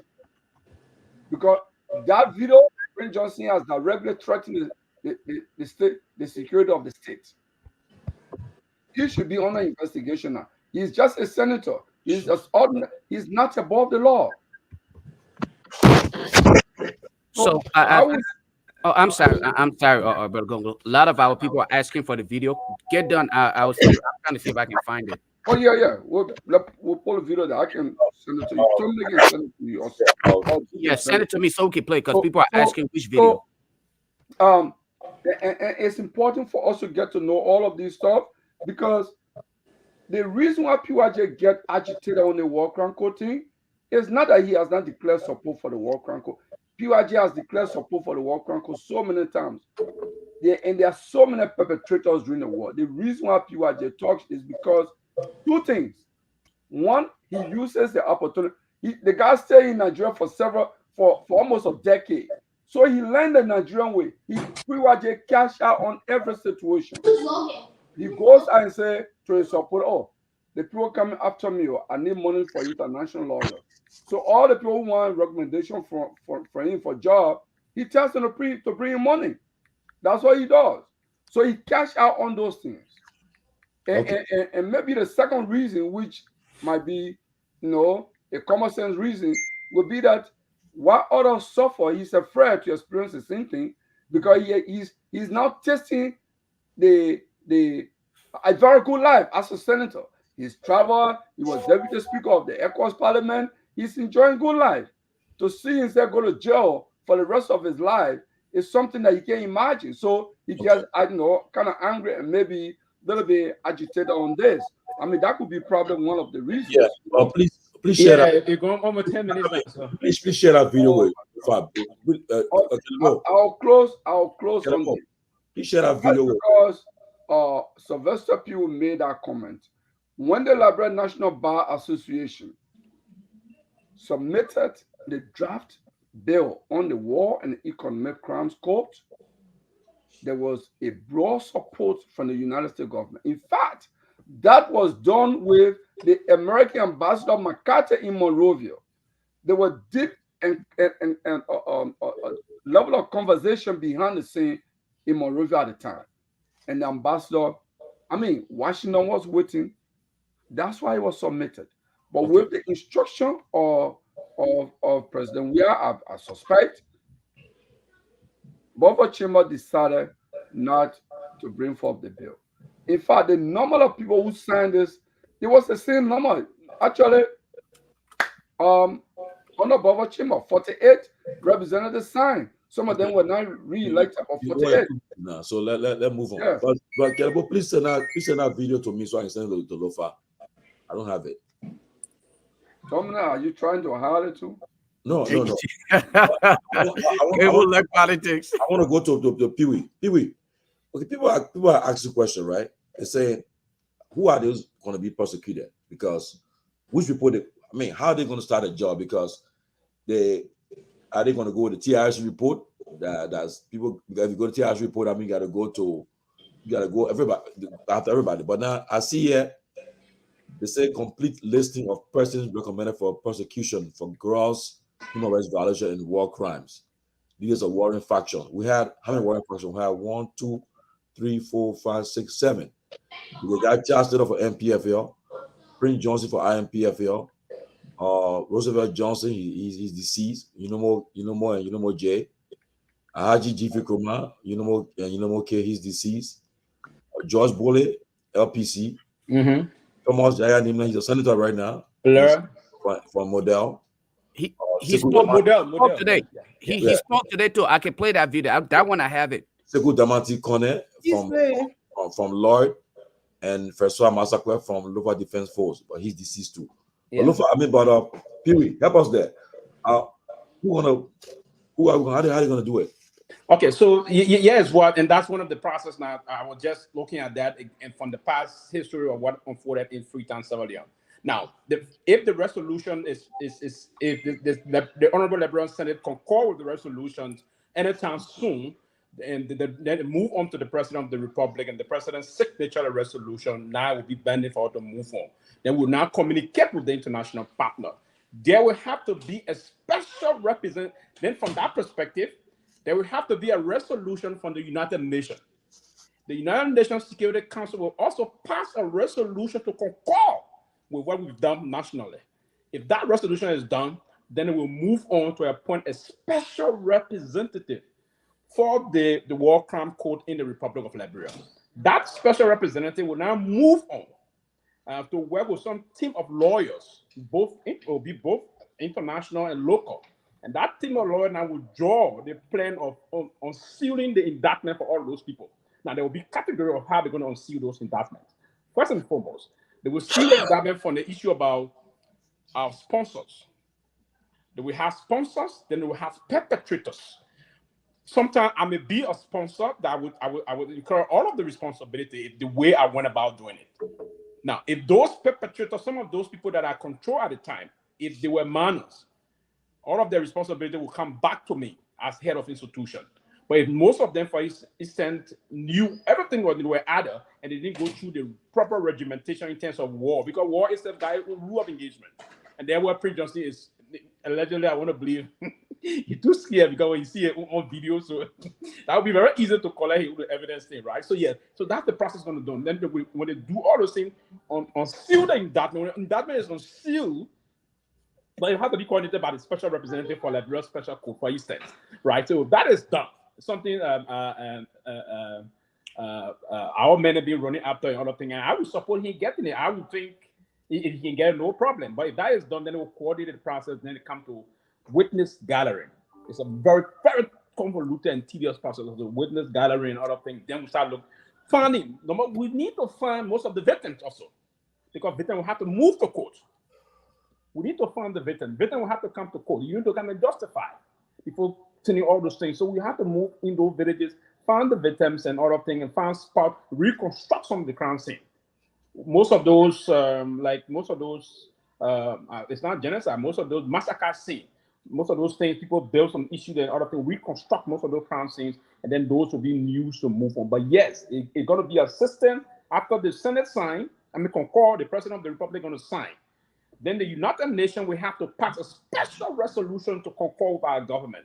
Then they will appoint a special representative for Liberia war crime. Then the process now will start to move on. So it's a little logistical process and the procedure and other things. But yeah, the fact that the support coming for us, we're gonna move on. Yeah, but you know, Grace, Raul, welcome. Grace, with all these people that they listed, right? Like right now, Chancellor is in jail, Prince Johnson is in the Senate, Roosevelt Johnson is deceased, Kurman is deceased, Bole just lost his job as a representative. Yaya Nina is in the Senate. Damati Kone, he's still alive? Yeah. Okay, Francois Masakwa is deceased. But Grace, you think people are saying that this whole war crimes code will affect Baka government because it will be a whole government 6 years will be focused on the war crimes code and so forth, and then the Prince Johnson is from the party, the MRD, the vice president for president vice president is from Prince Johnson's party. Definitely, you think you're going to bring a split between either the VP and Prince Johnson, or you're going to decide now whose side I'm going to be with, either with Prince Johnson or with Baka in the government and so forth. But what are your thoughts about this whole thing? You think it will be not a problem will come about? There will be problems, but not problems that cannot be, fixed, or Yes. not problems that they cannot work with. Absolutely. Prince Johnson knew very well that he was putting his bid on Baka because he wanted Jeremiah Kun, who is from his county, to become vice president. He said it over on social media that because although it sounded tribalistic, as Liberians always are, but he kept on insisting that one of the people from Nima, he won't make Nima president and all that kind of thing. So he knew that what he was dancing with, because this is the change that Liberian people voted for, and he knew that voting we are out of power, which when we are government, were able to dodge. Not, he did not come to that. I don't know whether he dodged it. He did not come to that. Maybe he had other things to do, and that was not his priority. But as of now, Joseph Baka made this his priority with the international community and with the people of Liberia. He will make sure that reconciliation come to Liberia through this war and economic crime court. So therefore, he has to deliver. So even if it's 6 years, will depend on him bringing this war crimes court to Liberia. It would be for his 6 years, and maybe that is change that he will bring to Liberia. Liberia has been rescued at this point, so we are really supporting this president when it comes to the war and economic crimes court in Liberia, because we want our people to experience some kind of closure because people are still walking in Liberia with pain and hurt and everything. Because I'm listening, I think you shared with me, Tomalin, I'm listening to Johnny Nan's son gave Yeah. his testimony about how his father was a murder in his family. It broke my heart. So people like those and people who already have people who we have not heard are waiting on this one economic crimes code. It will move Liberia forward in accountability. It will move Liberia forward. Even within the economy, things will change. It will move Liberia forward that people will know that you cannot just cause a problem in Liberia and walk free. It's not okay. Our country, we are not allowing this anymore. And it will bring accountability and reconciliation to the nation. So we are supporting Joseph Waka on this. So Duke,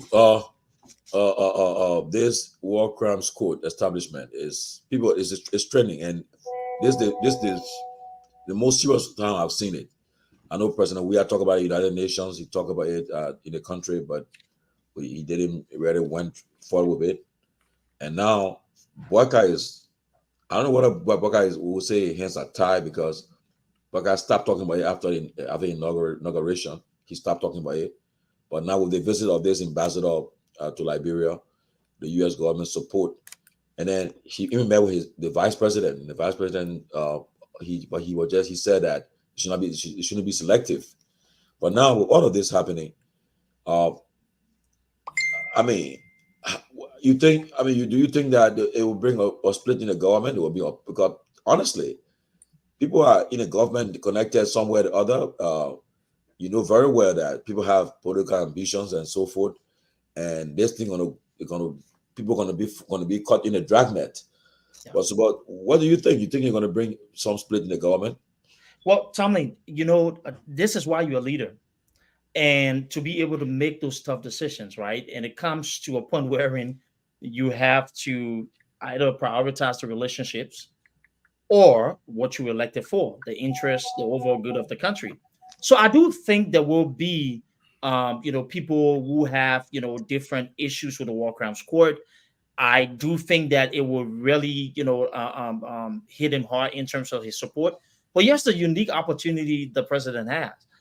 President Boyka is not seeking re-election, right? This term is his. Wait. Let me stop you there.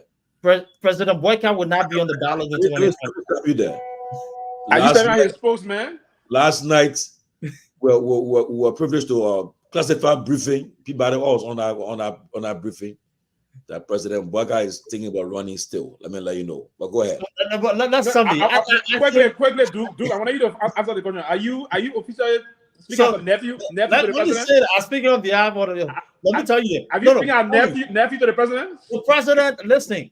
I don't believe that maybe it's part of the ego family. I don't believe that the president is going to seek re-election. I do think that this is his opportunity to create his defining moment. Check for 1 year. See that when you get pregnant.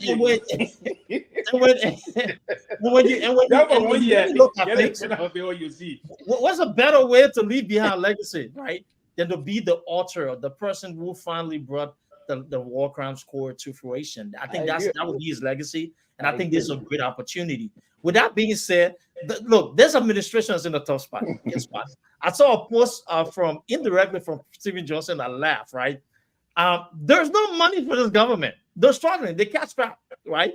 They're in a situation now wherein you have civil servants' salaries are not being covered. You have all of these things happening. And now, in the past, you had the opportunity to reach the international partners. But a lot of these international partners said, look, we want accountability. You heard the former ambassador that recently left the country telling you the frustration that America had with all the investments they have made in the country. This is a serious issue. The international community understands now that it possibly made an error when it only focused on Charles Taylor, right? It was a good thing. But remember, though, there were remnants of the Taylor regime who stayed behind, right? And you see how those particular individuals grew into something else. And today we have a state that is now occupied by a warlord. So I do think there would be a lot of resentment. Like you see with Prince Johnson, you will see more for him threatening war. there are people who is in his support base, even were in the cabinet of the former with the current president that would be on his side. But in the end, though, the truth is there's nothing they can do. Even the Prince Johnson, because the war crimes court will come to fruition, not because the president, wants it so desperately, even though he wants, but because that there's too much riding on this, and because the government is cash strapped, and because there's a need to be able to protect Liberia from what the international community sees as vulnerable. We will do all we can, right, to make sure that this comes to fruition. So that's my outlook on it, and I just think that there's no other way around. But so hopefully, like Tomalin, I think somebody said on the show here that we have timelines that we move, and it shouldn't take that long. I'm not sure how long the Charles Taylor case lasted. I don't think it was that long, right? And you already have preliminary the TRC report and all of those witnesses and all of those evidences. So you don't have to recreate. You just need to implement now and begin to hold those people accountable. So I do think it will come to fruition on the economic code part. That's what my brother Thiewin and with this agree. We'll see what happens. Tomalin, Kids are almost 3.5 years. Tomalin, before people come in, I wanted to say this from Kamala Harris. Vice President Kamala Harris, she wrote on February 27 on her page. Just imagine Joseph Boakai won the election in October. He came to power in January. February 27, before she congratulated him, she said, yesterday I called President Joseph Boakai of Liberia to congratulate him on his election. We discussed the importance of democracy, the rule of law in the region, and also efforts to promote private sector investment in Africa. The rule of law. Think about that. Oh yeah, the U.S. And government. quickly to what Sis Great just said just now. So what I was saying about the arm twisting thing, we need to take some time. The call from the vice president to the president of the bureau is one. The statement coming from the ambassador last yesterday on OKFM. Let's try to decode this statement diplomatically and see what we're unfolding. But we got a code. We're going to get sponsorship. We got it up. They use the same code on the previous administration. Thank you, Duke. So in that regards, we will say that similar opportunity were offered to the previous government, the previous president. Unfortunately, he chose not to buy into it because he was still seeking the support of then Senator Prince Johnson, not taking into consideration what we wanted, what we asked for. So in this case, we are looking at another action. Course of action here is get with Senator Boakai, who said on the campaign trail, I will get it done. I will do it if that's what Liberians want. So this is why we are asking for it. Yeah, but Peabody, I'll come to you. Peabody, people are saying that you think that this government, they are taking too much, they are opening too many fronts. Like right now, they have the issue about the tenure positions they are on hand. They are fighting tenure positions. They have the issue about audits going on, and then they've been pushed down towards the war crime stuff. And then we hear about the visit the president made to Ivory Coast today is about the legislative issue. And now you and I know we're on a call where we're briefed that there's some noise in the background. I don't know where it's coming from. Too much noise. Only one in the house already thinking. You the only person hearing it. One hearing it. You the only person hearing it. Yeah, but so and then people are complaining that civil servants are not taking pay and so forth. The government is broke. You and I know about that. I mean, you think that they are opening too many fronts, and then he started the asset recovery. He issued executive order for the asset recovery committee. You think that they are fighting on too many fronts, opening a lot of fronts, then think they get everything done at the same time? I mean, we heard the old saying: if you do not plan, anyone, a government who does not plan to fail. And I think Boakai, they have no real agenda. Recently, we saw how some citizens of Nima were shot and killed. They have not provided any real evidence on those people. The police director have not talked about people being arrested. The officer that did the shooting, we do not know them. But they are all over the place displaying a $200 boot and say the police boot or whatever they're trying to do. They're just jumping from one thing to another, overlapping of responsibility, jumping from one place to another, and you don't see anything. Every day they announce different things. that are being planned for. You have to plan when you make decisions. You have to plan when you're now setting things to the Liberian people. It's getting a meeting and plan. This is what we're going to do. This is our. They came up with a 90-day plan, thinking that we are rolling it, slowly getting there. They have not made any significant, real good plan that they can present to the Liberian people. When they screw up here, like they screw up with the tenure thing, and everybody was talking, they to sadden the Liberian people. They want to jump on something else again. Oh, we're coming up with war economic. It's a great thing. I want it. I want some criminal to be some murder to be really persecuted. I love that. But if you follow they're just jumping. It's like a overlapping of responsibility here, jumping from one to another. When the heat turner in the recently were on the light thing. Okay, they're going to LC now to Ivory Coast now to beg them to at least put a hold on the payment yet so we can get the light back on until they get some money and things like that. They had a $40 million sign. We don't know how that money was distributed on what it was going to be used for. You got Civil 7 now crying about the pay. They haven't taken pay and stuff like that. So to blame the government, they would jump to economic and assets recovery and things like that. So I don't know what the plan is, government. I am totally. I wanted to use a word, but I can't use it on the show. But I am darn confused. I'm seriously confused on what they're really heading to because it looks like they got no real plan, just jumping from here and there. Very much. But Robert Gagwa, there was a transition process after the election ended. In fact, President Weah conceded on November 17. And in the following week, he appointed his transitional team. So all that transitional period, they had it clustered and they had a transitional process. You would think that they were there to compare notes and leave the 1001 notes and so forth and get them prepared to start right away. But unfortunately is that we're not seeing what's happening, and the problems keep coming, and they have not yet completed anything. Like Peabody just said, I mean, things seem to still be disorganized. We know what's happening, and with the war crimes school coming into being now, and apparently people are saying that President Baka he's said about it in his inaugural speech, but then he started to do slow snail walk about it. Now the woman said, "Let me fly in the region quickly and put some fire on this thing quickly." Now things are, and the speaker, to give Speaker Kofa credit, he was very fast. He put it up on the floor, the cigar signature, and sent it right in the hands of Yombly and Jeremiah Cohn. Two of them now in the Senate. And let's see how long it would take to get them to get signatures and then send it to Bwaka's decks. But I mean, let me hear from you, man. Great to be back on, guys. I'm a bit under the weather, but I hope to feel better soon. But Tomalin, to your first question about this organization. I mean, let's assume that they did not get any turnover notes, right?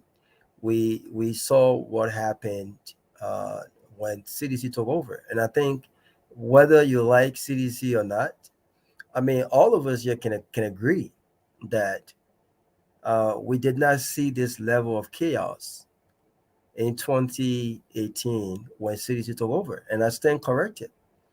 But we did not see this level of chaos. In fact, at 7 p.m. after the inauguration, the first 5 names of the first top cabinet members were released, and subsequently names were released after. I did not see the kind of elementary mistakes from the communication arm of the executive mansion as I am now. I mean, the kind of mistakes that I'm seeing now, to be honest with you, I did not anticipate at all. Because I do know some people in the Unity Party, and I know some of these guys are smart. But just being smart doesn't fit the bill. Sometimes you need a plan. And the old adage talks about failure to prepare is the preparation to fail, pretty much, right? And so a lot of the guys that are now in government question whether or not George Weah was prepared for office when he took over. right? That the CDC were not prepared for office. The question now is, can we say confidently that Unity Party was prepared for office? Did they know that they would have won? And even if they didn't know that they would have won, they were in the race, right? So you would have had one winner to begin with. So a lot of stuff is been done here that is beyond my understanding, Tomalin. Um, and I can only hope that they get some sort of hold on the mess that we are experiencing right now. But I will say, the government dedicated its first major project yesterday, and the president of Liberia made time to dedicate the police boot.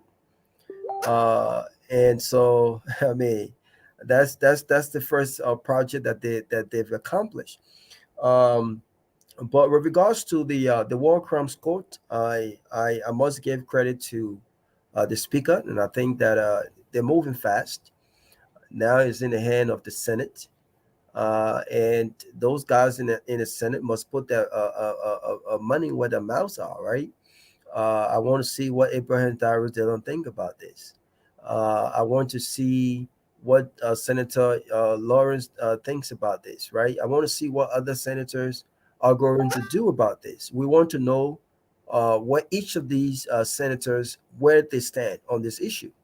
You know where I stand on this issue. I think it's long overdue, and I think that it is in the best interest of our country. It's in the best interest of our long-standing peace and security and stability of our country that we move forward with this war economic crimes court. I see Prince Johnson is crying. I think he was crying, talking about Joseph Boakai has refused to answer his call, and that the people of Nima would not sit around and let the government turn him over. He's making all kinds of statements. But here's my message to Prince Johnson. You need to leave the great and calm people of Nima out of your mess. The argument is that you was in defense of the oppression of your people and you did nothing wrong. Then go to court. Explain the video of the capturing of Prince of Samuel Doe, and explain the invasion of other counties. Explain the death that occurred. Explain that in court. Have your day in court. You won't be granted due process. And what the facts are, judgment will be made there. But don't make this big muff about the people of Nima will not turn you over. When this court is established, we will not need the people of Nima turning you over, my friend. You are a lawmaker, and you are responsible to uphold, not just make the law, but to uphold the law. So go to court. If you are not guilty of these alleged allegations, go to court. Clear your name. It's that simple. Ellen Johnson suddenly will have the opportunity to say, look, I contributed $10,000, and this is my part that I play. And if the court finds that she contributed to the war and her money was as a result of death, then they will sentence her. For all this big mouth and this scare tactics, you don't scare nobody. Those days are long over, my friend. You will go to court. Everyone who played a part in this war will have that day in court, and the judge will grant you what you deserve. And that's it. This is the only way I believe we can move forward as a country. This is the only way we can move forward as a country. So Prince Johnson and others, you will not scare us, and you will not scare Joseph Boakai. Joseph Boakai, you have a support in me on this matter. Prince Johnson should not scare you, and I commend you for what you're doing here. You are not succumbing to Prince Johnson's scare tactics, and you are not succumbing. You are not thinking about the next election. And I promise you, Tomalin and the other guys here, by 2029, you will see the significance of Prince Johnson decrease. Prince Johnson will no longer have this powerful voice. He will no longer have Nima. He will no longer be a determining factor as to who the next president is. This is the Liberia that I dream, and this is the Liberia that I want to see. So kudos to the administration. Oh, people are just asking, say who that guy? I said that Robert Gagwa. Yeah, I am Robert Glade Gagwa Jr. I am Robert Glade Gagwa Jr. from Grand Basso. Trenton. I mean, Tomlin I'm not scared of Prince Johnson. Tomlin just making fun, man. You guys are not watching the show. And by the way, we believe in self-defense, by the way. We believe in self-defense. So if you want to pull it up on me, just make sure you what and the thing is that most of us here got lessons to carry with Mr. Johnson. But you think I'm playing? If you're going to pull up on me at the airport, wherever, just come right. Robert, I defend myself. Robert, I will be a sponsor, yo. Oh, my brother, I'm not joking. You from Nima. I want to respond to the same question, the way you frame the question. About the value government. I want to respond to that. Yeah, you can put your factor into your when you respond. All right. You from Nima. I'm sure you're in the Nima chat room. You have a chat room, very powerful chat room. Almost everything. Yeah. I'm in all the chat room. I want to know how's the people in Nima taking this war crimes thing? How are they? Tell me, give me the feeling. Tell us the feeling about the Nima chat room. What is their reaction? I'll tell you guys this. Don't take it from me. And I mean, we are all Liberians. Liberia is a very small country. If you know somebody living in Ganta or Sanugul or Seglipe, just reach out to them. You know, on Facebook, tell them, ask them, say, tell me, what are the callers saying on radio in Nema these days with respect to the War Crime Code? There is overwhelming support for the War Crime Code. Korea? Yes. Because the thing is, what people forget is there are so many veterans from Nema of the actions of all warring factions, right? In fact, if you look at the Lutheran Church massacre, it was an act of a national government. Okay? So don't take it from me. Just ask someone. And like I said to you this morning, don't take it from me. Ask someone else. But on this issue of the possibility of a divided government, I don't see it. And here is the reason. Because the vice president is in a very tight spot. Like I watch you guys on Monday show. You guys play the vice president voice assurances during the elections, where you are assuring people that no turn position will be affected when they win, right? And that's what technology does. During the election, the vice president also said he's a strong believer in the War Crime Code. And yesterday when he met the delegation, he also said he's a believer in the War Crime Code. He believes in justice. Everybody must account for their actions. He said he stands by the president, and the president is the chief architect of Liberia foreign policy, and what the president wants is what he will do. But he's at a crossroad.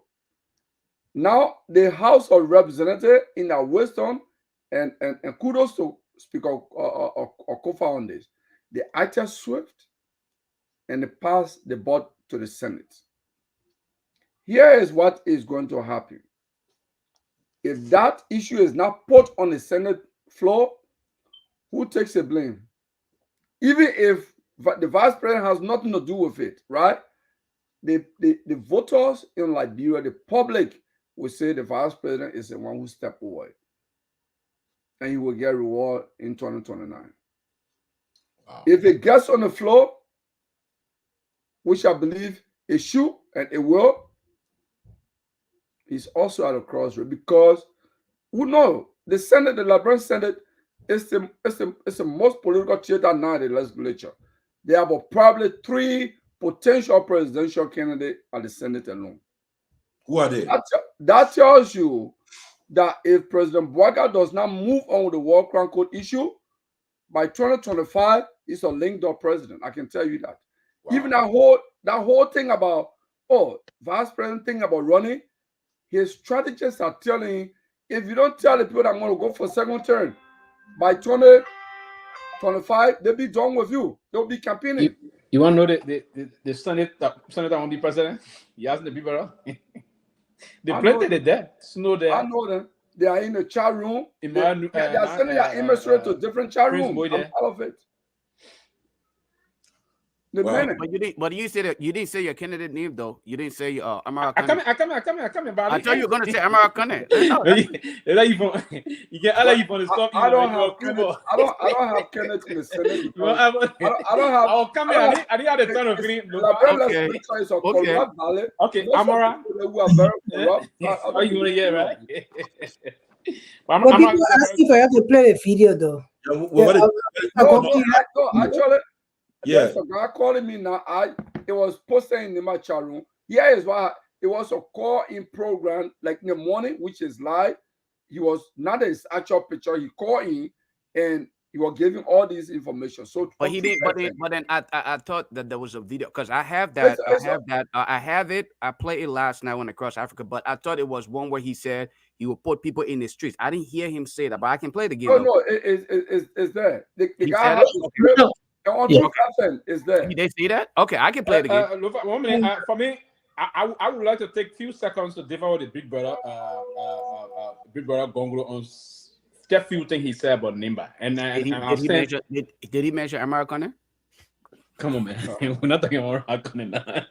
So yes, I will respectfully disagree with Kelebu Gongolo here on this process. Sion, but let me say this to you. From the perspective of the Nimba issue on the war crime, I would think the Nibians themselves, in terms of because if you have to look at the configuration and the cultural diversity of Nimba, it's about the 3 to 4 different tribes. From the Gear perspective, from the Gear perspective, more than 70% of them will support Prince Johnson. They will go against the war crime code. I'm saying this. I have done an examination of the process there. More than 70% of them. How did you draw when you didn't know about any process? Right? More than 70%. That's why I said to you, I disagree slightly with you from the perspective. Most of the calls will come from most of what we call the urban part of Nimba County. Those communities that are booming with different sort of mindset, right? Diverse mindset, like Ganta, like Sanikure. But Ganda is a political nerve center. Yeah, but if you had to go deep into Nimba, in the forest land, the populated part of Nimba, most of them, they are inclined to support to go against the war crime. Because we are on a public forum and this broadcast is also carried live in Nimba, I don't want you to mislead the people in Nimba. I'm going to respond to this. Yes. Let me tell you this. You know, Nimba people for almost 2 decades have been dogged by the issue of what role the Nimba play in the Civil War. There are many different organizations, political organizations, community groups in Monrovia, Nimbayans participating. People say, oh, people that war people. You know, Nimba people are interested in knowing the truth because when the truth comes out, it will be put out that, in fact, the number of people who might be held accountable for Nimba might be a minute people who are leaders compared to people who come from Lofa or the Southeast and other places. And it will actually shift the argument and the zone red Nimba that Nimba people are not warlike people. I don't want to debate on this. Are they a survey in Nimba? Brother Peewee. Are they a survey quickly, Lofa? Are they a survey in Nimba? What was the sample size of your survey? We at the time we did a which group? When you say we did, it was a neo-progressive movement. We were talking about at the time we were pushing this issue about the war crime code, right? Who was your founder? Come again? Who was your founder? So guys, here's something. I know you're gonna go. I know I kept talking about why Tomalin is coming in. There's something that have been trending, and I know I'm one of those who have been very stiff arm on Americana, but I think there's certain things that he's been doing. I must commend him for. He made a post about 16 hours ago and highlighted something that is happening at the Senate. I just want to read part of that post that he made that should draw all of our attention because the likes of Darius DeLong, Yombi Kanga Lawrence, and other people are being, again, very deceptive. This is where we have turned blind eyes to the reality on ground, where what they're supposed to do, they're not doing it. The article or the post American, he said the Senate is concerned by the politics of jobs in the executive branch. Mute. Okay, he said so much that some of our rescue, in quotation, some of our rescue senators, particularly work in the executive mansion to push for jobs for the people, while the Coalition for Hope senators are barking about the protection of their people in the tenure position. Can you believe this? And these are people who are supposed to be coming to rescue Liberia. I want to bring this so that we can include it in our tonight's conversation, because a few days ago, we saw a group of hooligans claiming to be government officials, going to offices, trying to just push people out of those agencies. And now here comes a senator who's actually speaking to what is happening. We saw a few weeks ago where Darius DeLon took his cameraman and had him nominated for a position that this man brings no idea to. All right, no understanding of what he's supposed to do, simply because he served him with some level of diligence or what we would consider loyalty. It's embarrassing. And today, we see where this government again brought what a lot of people are referring to as what is it? Ice booth, where they will be selling ice water for the people and talking about this is supposed to be some kind of police surveillance. First and foremost, you cannot compare the two. You're misunderstanding this whole issue of surveillance and security. I am not coming from a background or a security background, but after my opportunity to serve and train some of these officers, from police to rangers and superintendents on several technology, I know exactly how to look at things. We cannot compare the issue of detection to the measure of response time. Liberia's biggest problem today is response. The issue of surveillance, you put it over there, it's not solving any problem. I think it was just another opportunity to showboat again, and they're leaving out the issues of priority. How are they prioritizing the police surveillance as compared to the response time? EMS. Look how many people are dying today. When the police is called, they are not actually showing up to these places on time. They're asking people to pay for gasoline. They're asking people that several other things they are requesting before they even embark on the journey to go to these places. And here you go and put a surveillance camera somewhere and say that is what technology are you utilizing to support this? But let me play the video and we'll get back to it, guys. Okay. Gina, let me comment. Go ahead. Look, man, that's why I said we see a flip flop of responsibility here. The police can't even give account who shot those people in Kidman. One reason Gregory Coleman was afraid to come on this show because he didn't want us to ask him this question. He can't even give account whether they have been arrested, whether the officer have been put on leave or pending investigation. He can't even give account. There's a government there's a police who came up that they're going to ensure that the law is enforced. This is done. I saw the police director escorting one prophet pastor from Ghana who come to testify that this thing gonna happen. That this yesterday at the airport, giving him escort from the airport. The police director, they have not been able to tell us. You put in surveillance in Monrovia, where you don't even have lights. Where those surveillance going to work and think going to get the people? The fact is, we see a flip flop. That's why the people are running all around here to President Barker home, insisting that they can't do no other job, that they either have to be the director of police, they either have to be the director of this. That's the only one. There's nobody else trained in that country. You go 12 years and come back, you get the same old people. They are the only qualified people in the country to do the job.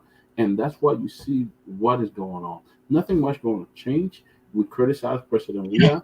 There were innocent deaths in President Weah. We blame the police. They couldn't produce the 3 missing boys today. They couldn't do that. There were police brutality in Claratown where they killed police killed somebody. Nothing came out of that. They're going to be the same old thing every day. We don't know who did that shooting over there. Liberian people want to know, what kind of disciplinary action did you take on those officers that did the shooting, and to just give the Liberian people some kind of assurance that the police is working in the interest. The next thing, to cover the story, you bring the $200 boot, you put it on, and then we haven't seen that before. Everybody jumping around and say, oh, the police going to be good, or are the police moving in the right direction, stuff like that. Other areas, go to places that Buchanan, other places, the police don't even have 2 or 3 pickup trucks. What are you doing? The first step when it comes to transparency in running the police, it should start from you setting an example. And look how they started. You want to justify things. That's why he was afraid to come in, because he knew we're going to give him hard time. Well, so tell me if I can comment, please. I'm not sure. Lofa, yeah. There's I heard what happened with your cat today? You got that video? Yeah, I got that video. Let me play that. Let me play that video for us. Right? Let me play that. Let me play the what's the name video, and then I'll bring Yeke on. I got him queued here. Let me play that really quick here. Everybody just to how do you go ahead. Going to a Sunday, you walk in slow, like Toto. Don't worry about him. Rescue your nation. Look at the hospitals. Look at the schools. Bring the teachers back into the classroom. Look at the behavior. Look at the gasoline, the roads that have been built. People can't get from one village to another. Those are the things you promised in your first 100 days. War crime code should not be in your 100 days. Take it from your 100 days and put it into your 4th year. When you are leaving power and you bring war crime code, nobody will care.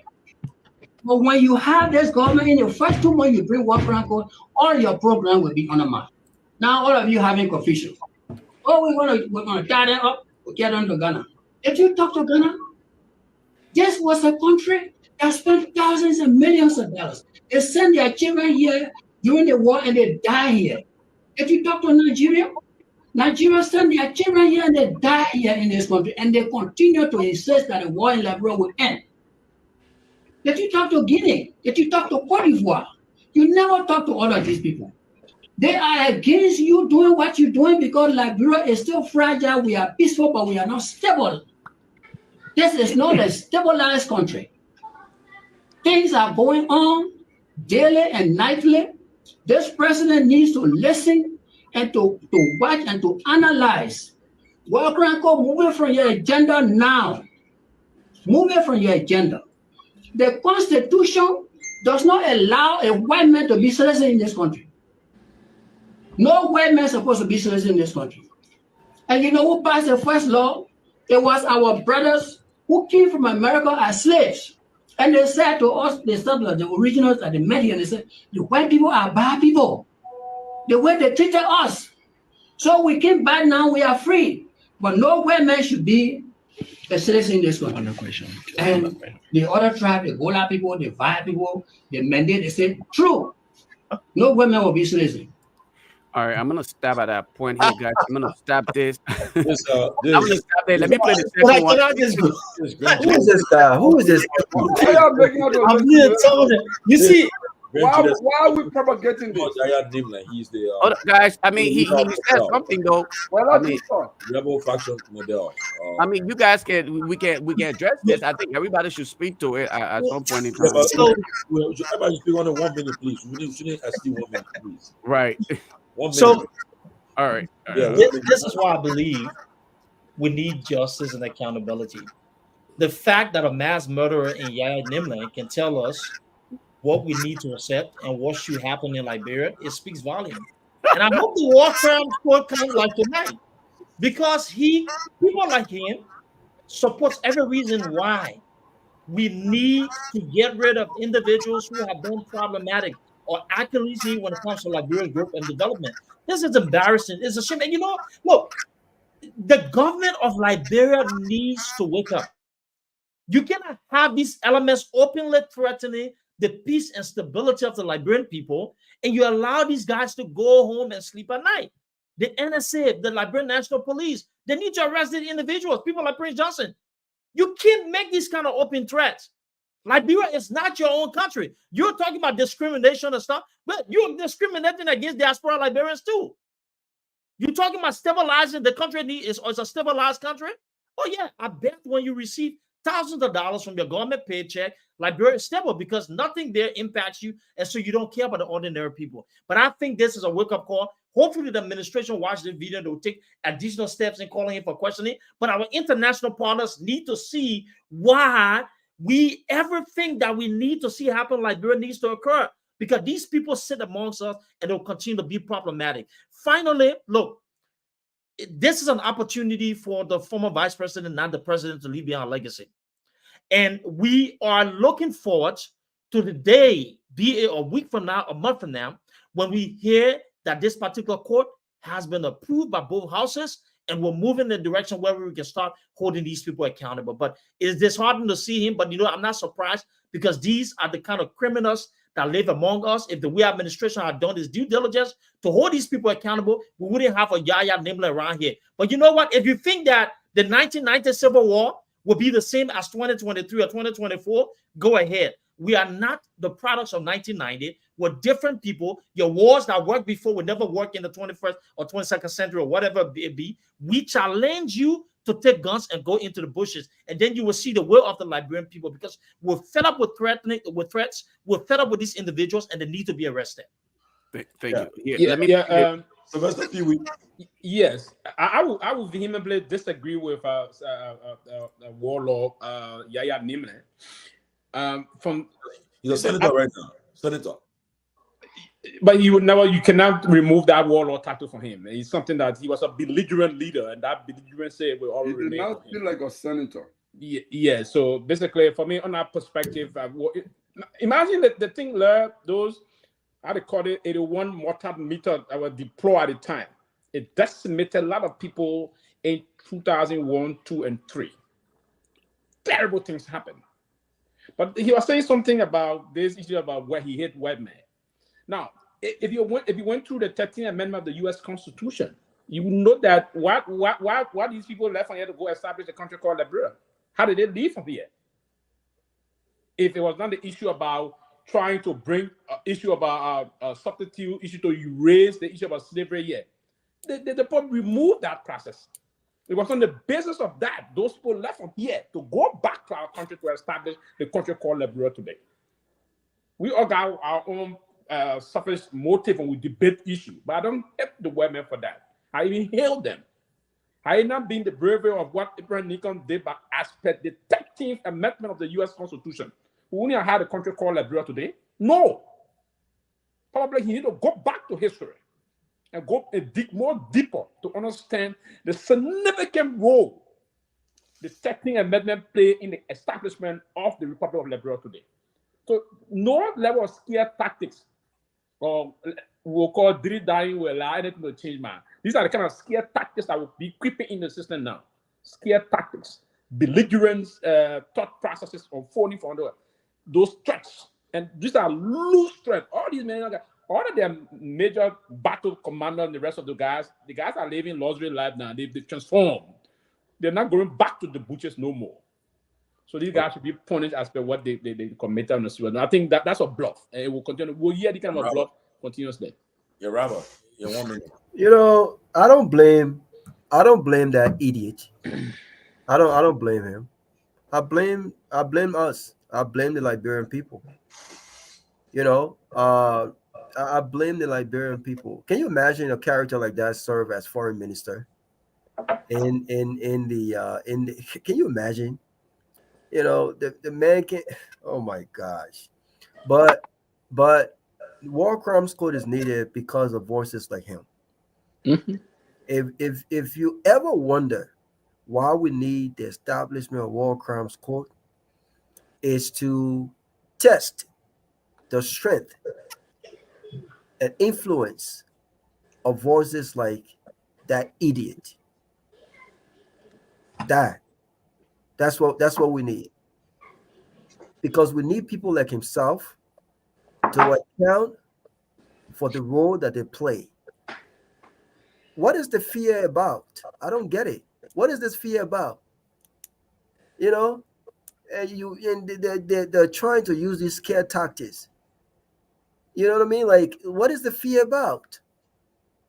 I'm lost of words here, and I don't normally, I'm a man of many words. But then, when I listen to Mr. President, here's what I will say. You must move forward with this. You must move forward with this. It doesn't matter if it was a year or 1 month. This is the right thing to do. Wow. And the right thing to do has no timeline. It has no time limit. Do it. And don't listen to idiots like this guy or idiots. I mean, this is what we get. We denigrate great men and women, and we reward fools like that, excuse my language, and to have the power to even speak to the press like the way he just did. I don't blame him. Kelabo.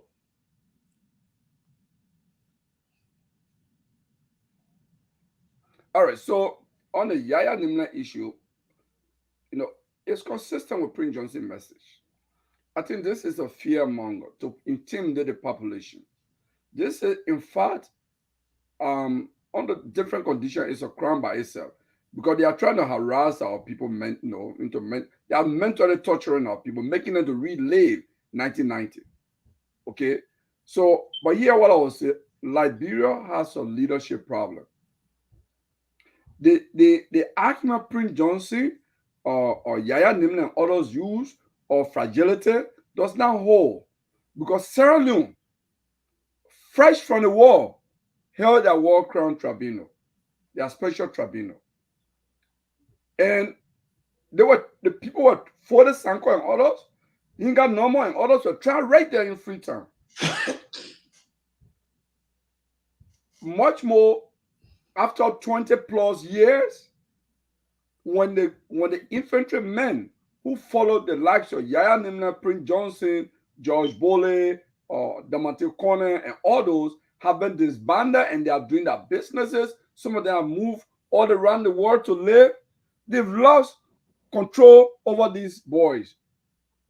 So they are fighting on what they're doing there basically is, hey, the only weapon they have is the weapon of intimidation to come publicly and say, oh, the country is still fragile. But Yaya Nimla decided to become senator in a fragile nation. Senator Johnson decided to become a senator in a fragile nation. If the country is fragile, it's not good, why didn't just stay away from the government and fight for peace? That's a false argument, and this tribunal must go on. Let Bouaga walk into history. Let Bouaga become a man of history. And that's what President Bouaga should focus on. On the issue of not putting, I think Yaya Nimla should know that if Bouaga moves, if the president moves ahead with the War Crown Code, it will in fact signal to investors that Liberia is a peaceful nation. The bad people have been put under control. They will invest more in the economy. I close on that. Peabody, people are telling me, texting me that when they listen to Yaya Nimla, listen to Prince Johnson, these are two powerful former warlords. And Yaya Nimla, he from Branchi there, Prince Johnson from Nimba. It could split the country. The country could get back into some problem again.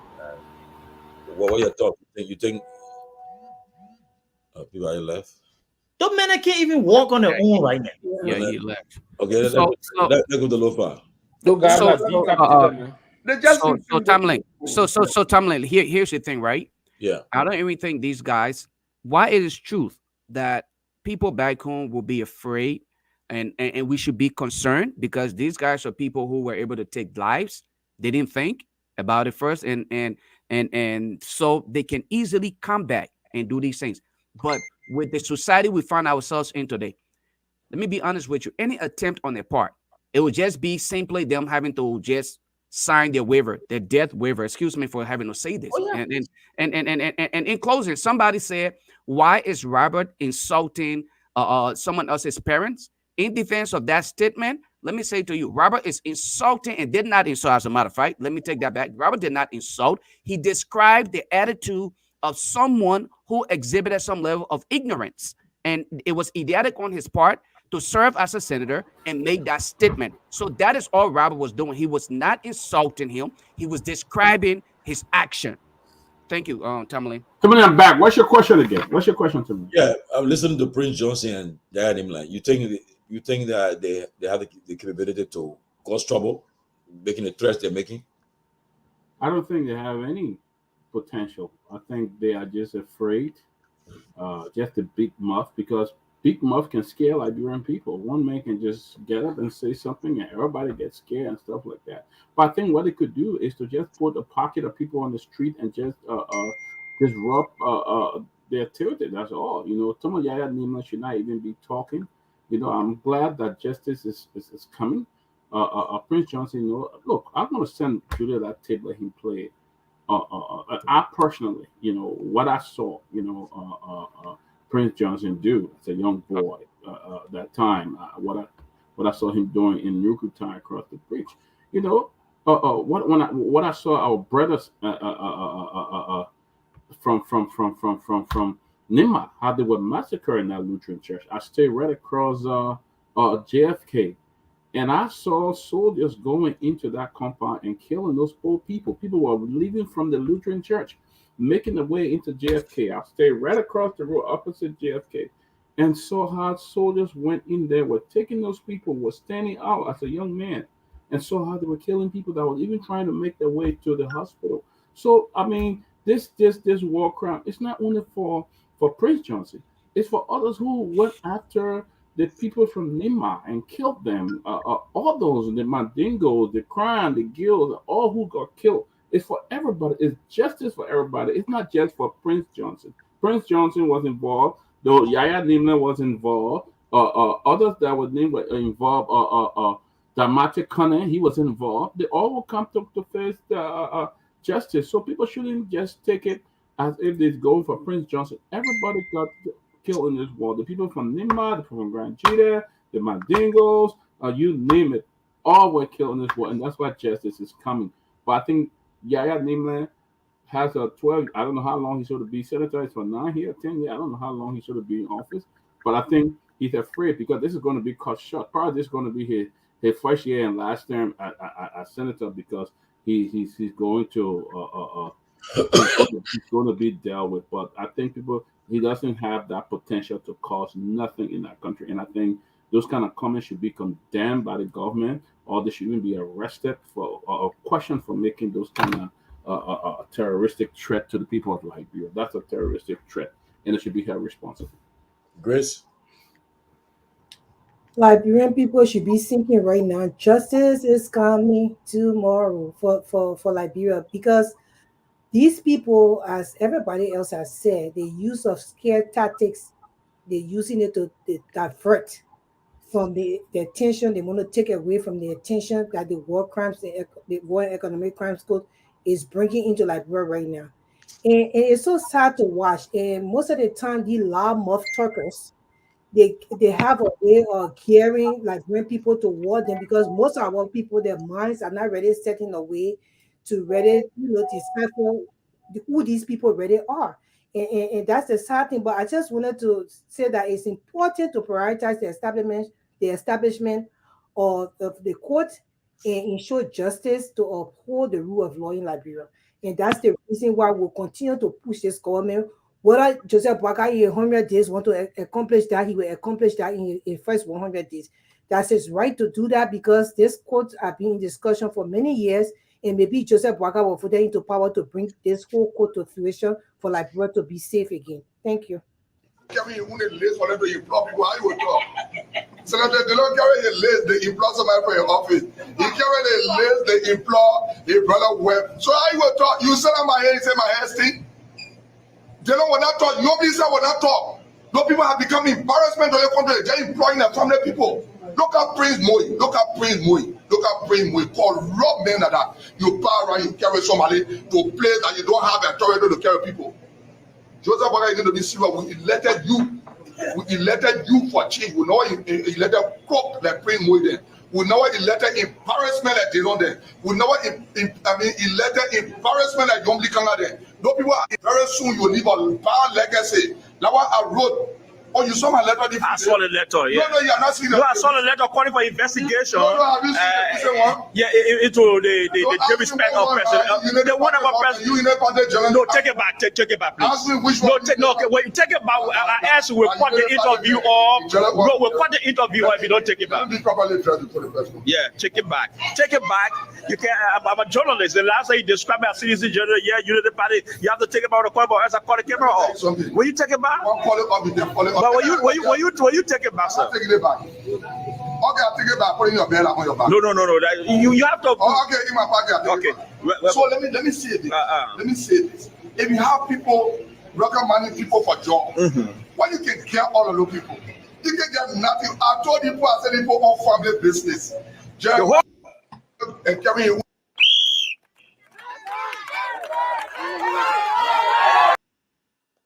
Okay. Quickly, guys, as we come to the end, you guys can comment on the video later on, but let me start with Duke. What's on your mind, Duke? Hey, Tomalin, look, what's on my mind is this breaking news by Front Page Africa that suggests that after audits are done by the GAC, it was determined that the Weah administration never left, barely left any money in the account for the Boycott administration. It is shocking, right? And this is why I cautioned people in the beginning. Look, the opportunities that you have when you see us on the closing argument, I think you should learn to respect that and understand that this platform brings talented people with several skill sets and discipline. And when we're speaking, we're not speaking, from a blind perspective. One of the things I said, if we go back to the tips, Tomlin, I said that look, let's be very mindful. Let the audits determine exactly where we are in terms of the accusations from both government. And so Front Page Africa is reporting that it seems like the person who misled the current president was President Weah. And after that initial audit, it shows now that there was barely nothing left in the consolidated account, as previously indicated. So hopefully we'll hear from both sides. But if this, their consistency in terms of gag and additional clarity by other outlets, it shows the level of deception and it shows the level of distress that the economy is in. But it also speaks to the character of the former president. And when I say these things, people think I'm just blindly talking about this man, or I have some hate. But Weah was a dishonest president. The CDC administration was one of the most corrupt institutions, and we see that through this revelation by the GAC, the General Auditing Report. And this is why asset recovery is important, by the way, and potentially the war crimes court. Okay, let me go to Sylvester. Sylvester, what's on your mind? No, what you want to say? Go ahead. I wanted to respond, but on what's on your mind? No, but it's not issue about responding. Number one, listen, we need to be very meticulous here how we do analysis when it comes to government finance methodology, right? Duke would be sometimes historical as he responds to some of these things as they come out. He quoting a newspaper. It's unfortunate. We professionals don't rely on hearsay. You have to do more deeper analysis of the facts before you come out to conclusion. You are more energized just not quoting newspaper. It's so unfortunate. But okay, well, I'll give you a chance to finish. Go ahead. Yes, the newspaper is coming. You need to first and foremost go and see the transmission letter coming from the Auditor General, his perspective on the consolidated audit process that I carried. Was it a continuous audit process that was conducted? Was this process conducted just for the transition period to understand? So you need to go first through the audit report. I worked with the GSC before. I understand how reportage and the rest of that transmission notes coming from the Auditor General is. What was the audit engagement? What was the methodology attached to the audit engagement issue before you come out with statements? So I want to be moved to first and foremost listen to newspaper say and jump to a conclusion to run to say this was unfortunate or that was unfortunate. No, I wouldn't do that.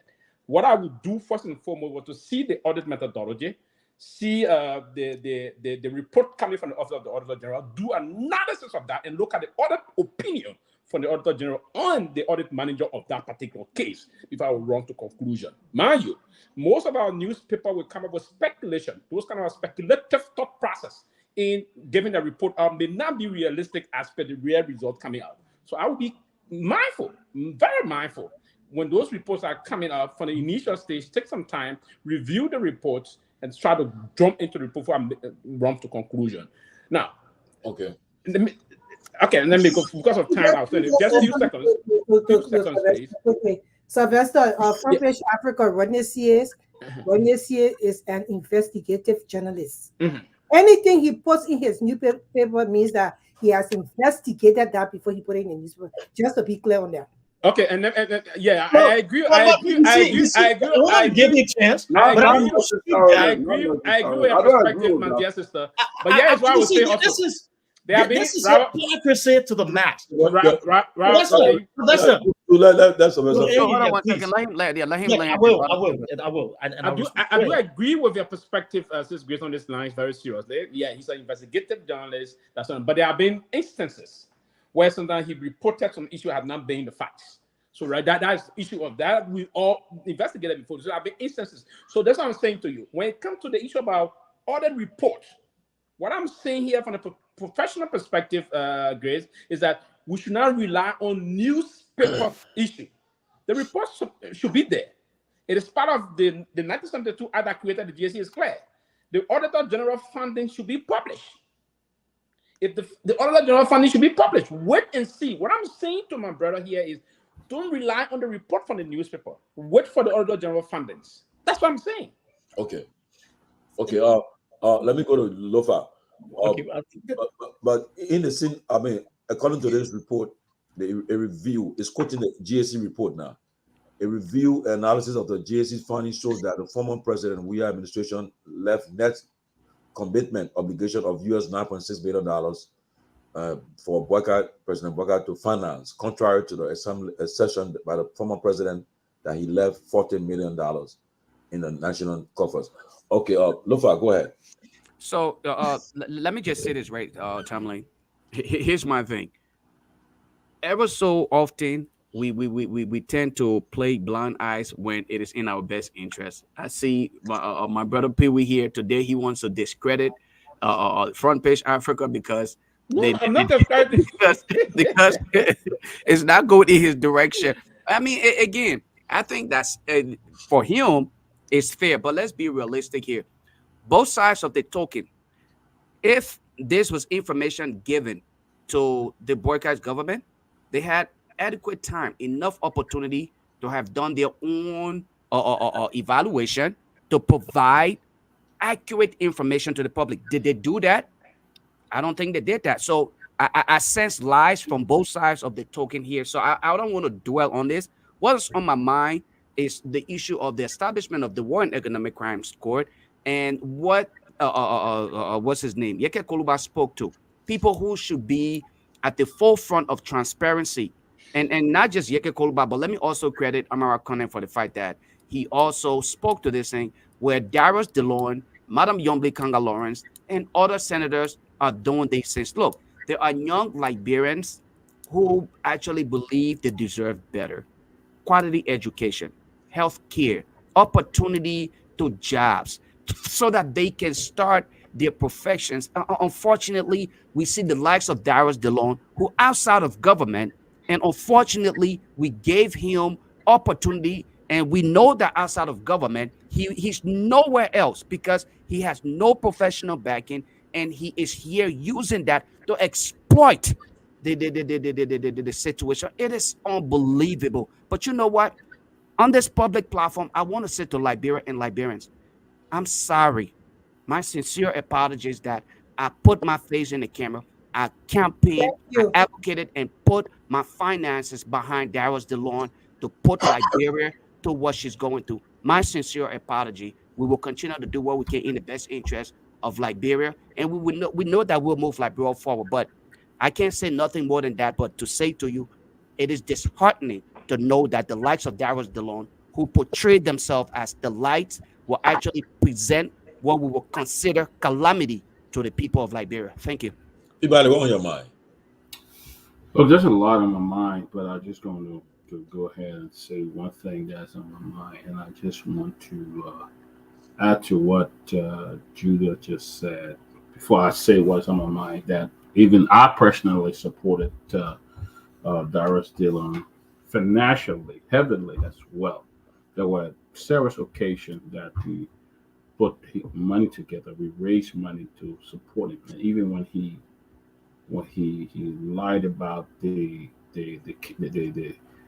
flight and the business class and all of that, I was on one of our network and stood there to cover that story. I brought about the kick plane that the government had about kick plane. If you get about the kick plane, I brought about that to defend it, but I've not been encouraged by Darius DeLon at all. I've not been encouraged because he said one thing. He tried to go against his friends in the Senate, but he's doing the same thing, but in a different way. And then try to go against them, especially when it came to collecting money, $30,000 and this the thing.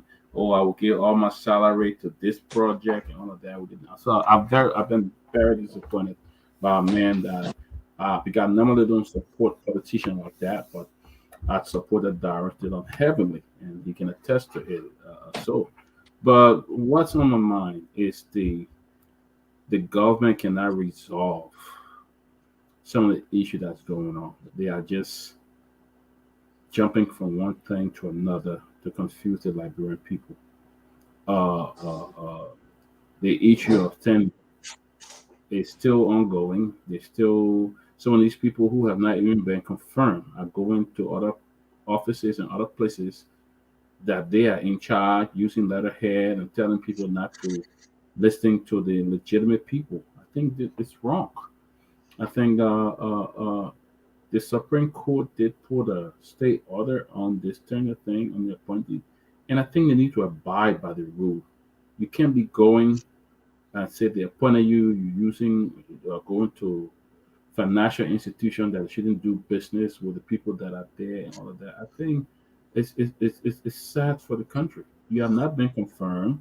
You are not in the Supreme Court have come. This is the thing that people don't have no regard for the law in the country. A lot of them don't. They don't care because they have personal relationship with some of these people on the judges and other people. They have no regard. I got a cousin who's a judge in Liberia, and many times people reach out to me and ask me to talk to him. I tell them, get the heck out of my face.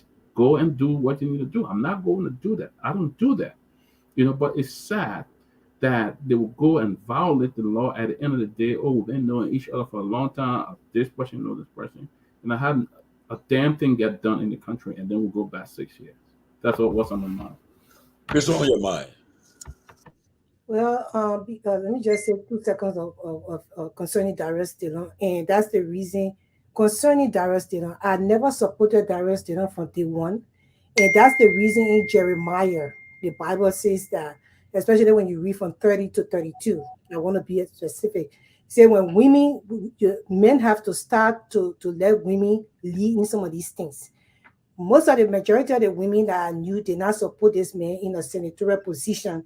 And the reason why is that when he called me and asked me, some people were telling him that I did not support him. He called me and asked me, he texted me and called me and asked me, why, Grace, you don't support me? And I told him, because the same thing I told George Lopo, I will never, ever in my life support anybody to run for senator in Liberia that does not have an associate degree, because I founded a nonprofit organization in 2009 for education, and I would not divert from that my belief that people should be educated in that form to sit in such a position to make rational decisions for the country. And that's the reason why I wasn't supporting him, because I knew at the end of the day, when you are not a certain standard and you get in that position, you will not make rational decisions.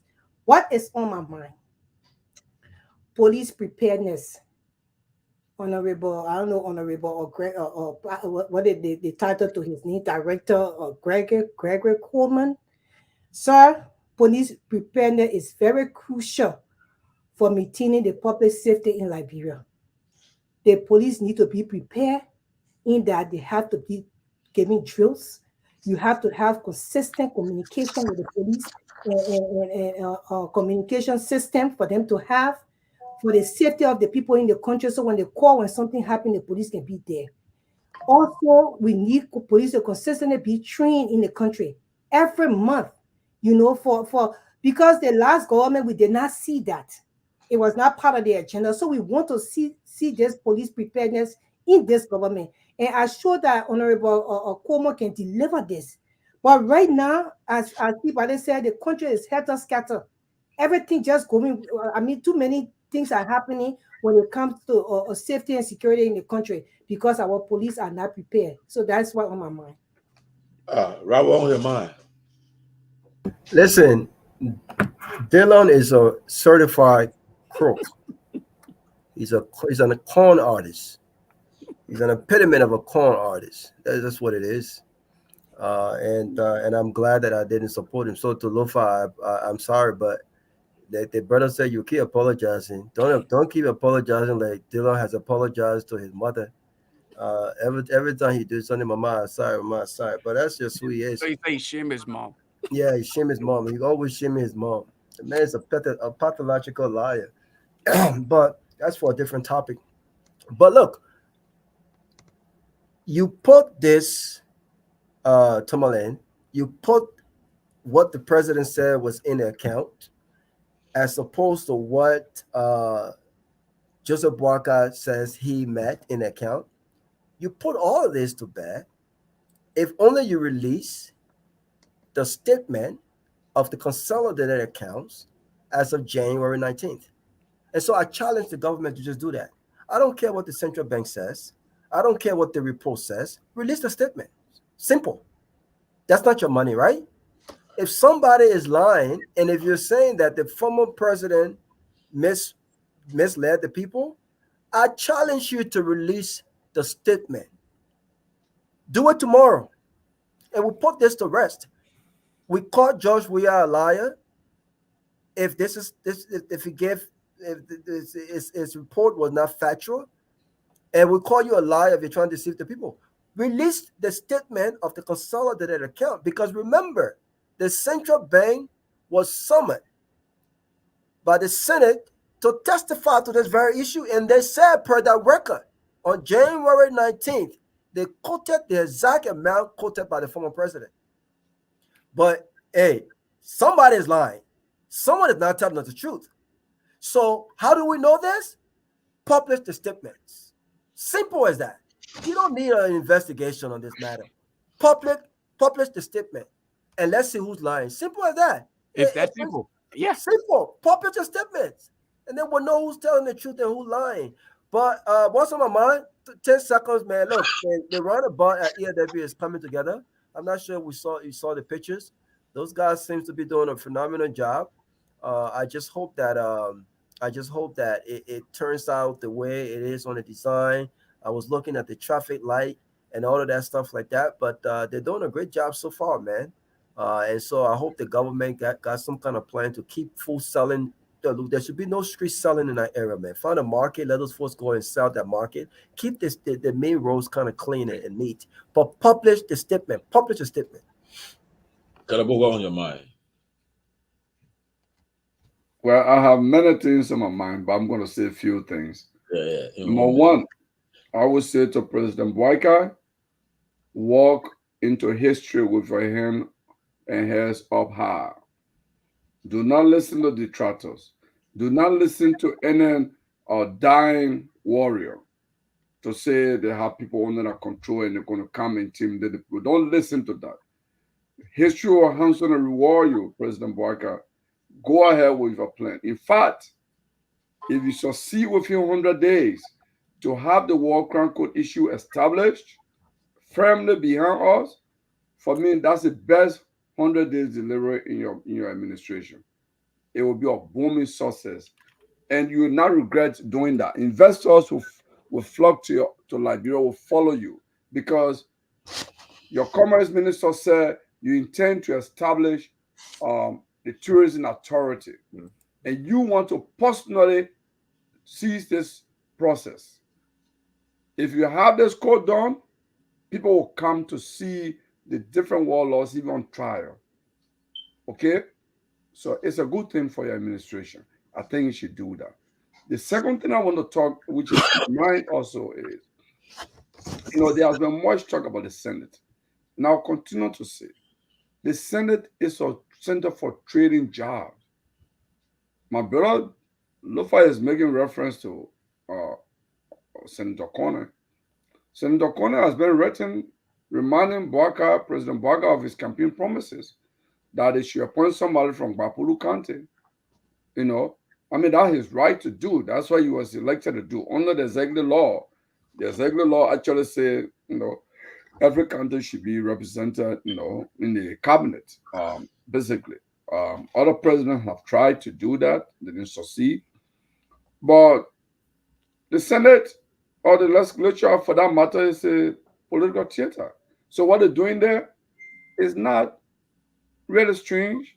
What is for me unacceptable is that the Senate, with Senator Corner on it, the guy who led the integration of the planning and finance to get together to become finance and development planning, would be part of that Senate to confirm the Accounting and Controller General of the Republic of Liberia, who does not have a CPA, when the regulations say to be Accounting and Controller General, you must be a member of a professional accounting body. There are few professional accounting bodies. You must have CPA, You must have either ACC, or different qualification. This current accounting and controller general is not a member of any of those bodies, because you are the you are the chief accountant for the republic. You're going to regulate the practices of accountancy in the country. You can't be less qualified than the CPA holder. Okay, so for me, I thought all of them let their guard down on that, and I think they were all doing it because they wanted that maybe somebody to be appointed. I'm sure all of them have sent names to President Bouaka.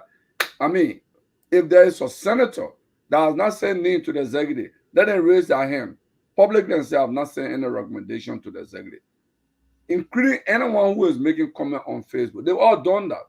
AMK. They've been successful with it. So, I mean, we all know, we hear so much thing. So, and the last thing I would say is, President Bouaka, be strong. If you are not strong in 2025, you'll be a linked up president, because there will be active campaign going on, both by your vice president, by 4 other senators, and other people who outside the government. Liberia will be in a full swing campaign mode, and nobody, your budget will not even pass easily. Well, what's on my mind? This guy who was nominated at LTA, he's right now there's a prohibition by the Justice in Chamber that if at LTA tenure people are still working, but Abdullah Kamara is still going around impersonating as chairman of LTA. He should stop it. That's fraud. He should stop what he's doing. It's not good for him. And the tenure issue is on a review. The Justice Kabah have issued a prohibition on it, and the Justice Minister was confirmed yesterday. He was commissioned, so he's in office now. The president have asked him to handle that issue, and the government of Liberia will be represented by the Justice Minister in court at the Supreme Court. So this guy, he should stop it. He should stop going around impersonating why they have a chairman of LTA, Abdullah Kamara. It's shameful and disgraceful. He need to stop it. What happened yesterday at NASCOM was disgraceful too, and people have not, even people in the government have criticized what happened yesterday. It was ugly, very ugly to do what they did yesterday. And also, lastly, the director of police. I understand that people are saying giving conflicting information about what happened in Kinjaw, in Kidmouth. He needs to get his facts together and step up to the plate, because Abi Kumar, people are rooting for him to be the next director of police. If I may say this, if he's not careful, Abi will have that job, and Abi, I have confidence in Abi, and I believe Abi can do a better job. I believe so. So you gotta be factual. I listened to AB press conference. He was very open about the drug issue. Abi said they collected $385,000 and the money is in the safe still. Okay, he didn't take a dime from it. The money is there with the drugs. So with that kind of information that he's giving to the public, and he's on for a good start. But lastly, guys, I've been a good show. Let us continue to push for the War Crimes Code, so that we can finally bring a closure to this issue, because everyone is concerned about it. And don't make no mistake, those who are part of this war crime, who committed the crimes in the country, they have influenced the elections in Liberia over the last 3 cycles. Take it or leave it. They have influenced the elections in Liberia. And now it's about time that we have a level playing field, and so Liberians can really vote for leaders who they want to see president, and so forth. But so right now, I just say that I think we are done for the day. If somebody got anything to say, we can end the show. Anybody got anything to say? Yeah, I want to say something quick. Just a minute. There's something I forgot about. Just give me a few seconds. The asset recovery issue. Yes, I know Grace mentioned that earlier. Here is my take on that. The essence of asset recovery is actually to make people learn that it's not good to steal from the public when you are given a public trust. There were a lot of theft committed under the Unity Party government for 12 years. I think that asset recovery, President Bouaka should extend because asset recovery has no limitation. Stealing, people think it's a crime. Such crime has no statute of limitation. I think they should start from 2006. There were many people who came in government were very poor. Today they got duplexes, they got story building, they got market building all over the country.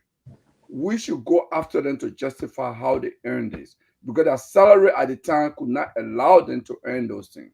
Let's start from 2006 and recover student assets from government.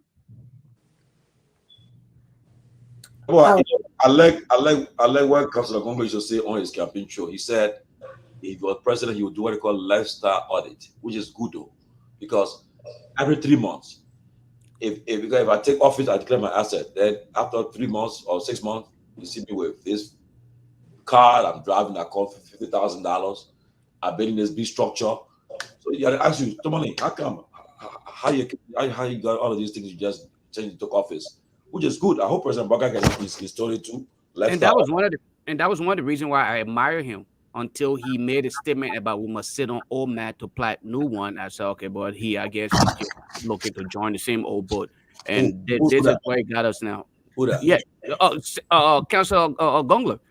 He said he said we should sit on old mat to plant new one, and look where we are now. They said that literally. I want to say on Spoon Network. He did on Spoon Network. So he said we should sit on old mat to plant the new one. That is not happening. So that's why he said. If I can just make my closing statement because I have. Well, just before you close the statement, I also need to pick with other here tonight. Oh God! All of you are sitting on the platform. You're men. I'm the only woman on this platform. March is Women History Month. Nobody told me, Happy Women History Month. We wrong you. We wrong you, man. I'll comment on your post. Happy Women's History Month. We wrong you. I'll comment I should give a assignment to my students to go write about women who mathematicians who made great achievement in the field of mathematics. I give that as an assignment to them. I said, if you do this, you get 20 points. Okay. So I just wanted to continue. I want to say before you come in, Happy Women History Month to all women, especially Liberian women. You please pamper your wives and your girlfriend and during the month of March. You do some nice things. Let them go to the spa. You're getting some leg rub and feet rub. They should be nice too. You see, anyway, hey, Happy Women's History Month. That's good. Women, they can't underestimate the role that women play in the development of society. So you're right, and we're knuckleheads for not, acknowledging that.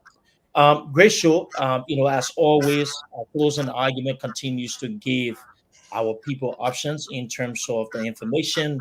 You may not all like what we have to say, but at the end of the day, we're contributing our thoughts towards the growth and development of society.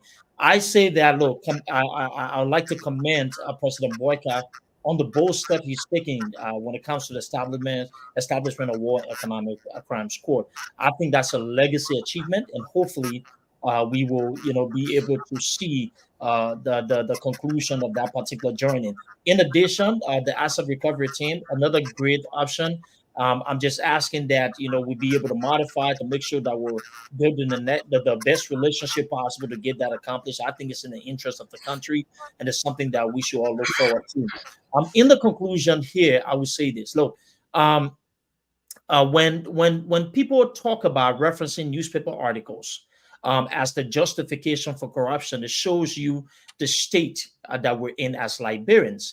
These were the same individuals who a few weeks ago sat here and celebrated Rodney Sear when he broke news of the former president leaving a certain amount of money in the consolidated account. Mind you, the same people were asking others to read. If you give them pen and paper or paper to read some of the things that are included in those documents, they will refuse. In fact, I have proof. When the core and PIP reports were released, in those reports, auditors asked the government to go and do a forensic auditing. Individuals omitted that. In the end, they thought that Weah was not guilty or Weah did not have anything sinister going on because the core report vindicated him. But if you read that report, there are still doubts about the different activities that occur under the former president. With that being said, I do believe that the General Auditing Commission investigation would definitely uncover what we all thought or believed had transpired. Whether there's inaccuracies from both sides, the only thing that can tell us will be those reports from the General Auditing Commission. And if there are suggesting that based upon the initial findings and all they have actually checked when it comes to auditing that this is the case, then we are to actually be accepted for that. But we hope that the publish this documentation. Is this a monologue, Lucy?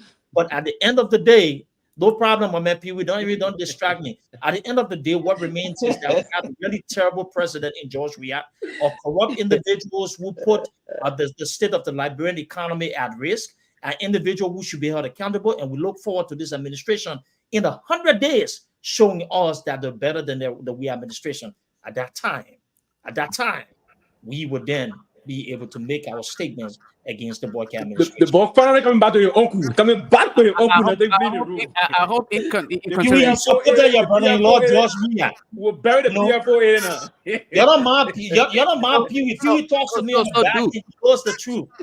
So the issue about this, I mean, the 100 days, I hope the Boyka administration don't consider, okay, this camera booth that they have put up out there, because it just proves how they are just simply trying to just react. What's up with that booth? No. So Tomalin, here's the thing, right? Today, that booth is a great thing. First and foremost, let me tell you, Peewee, that booth is not a great thing because they're reacting. You know why it's not a great thing? When I went to work today, first thing what I did was I contacted several people, right? I contacted a few of my rangers that I train on some of their tech softwares. I contacted a few police officers, and of course, I spoke to a superintendent. And they all said to me that, okay, here is comparing a detection measure to that of response measure is delusional. What that booth is, right, is simply to detect. The booth will simply detect what happens and then leave you at it.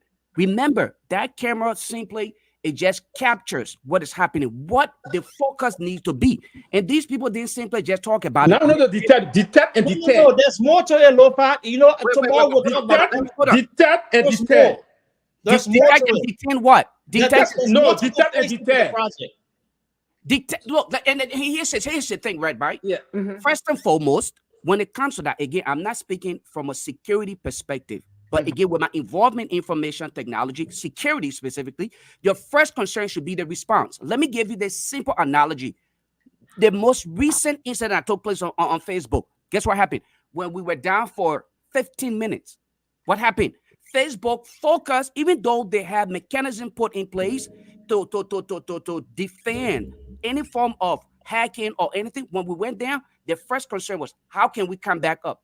Within 15 minutes, we were back up, and they were very responsive. That is how it should be when it comes to security. You cannot focus on, no matter what you do, humans have a way of being able to defeat what is happening. They put that over there. First and foremost, you have not conducted enough training to make sure that you can support that. Secondly, you are not capacitated, all right? In a way, you're not even providing adequate response. Every time you call the police, first of all, guess how long it takes for them to show up? 25, 30, they sometimes don't even show up. Why aren't you focusing on your response first? Then you can start to enhance that process with the extra technology that is needed. Instead, you want to focus on technology first, and then you leave out the EMS, the response team, and all of those other things which support.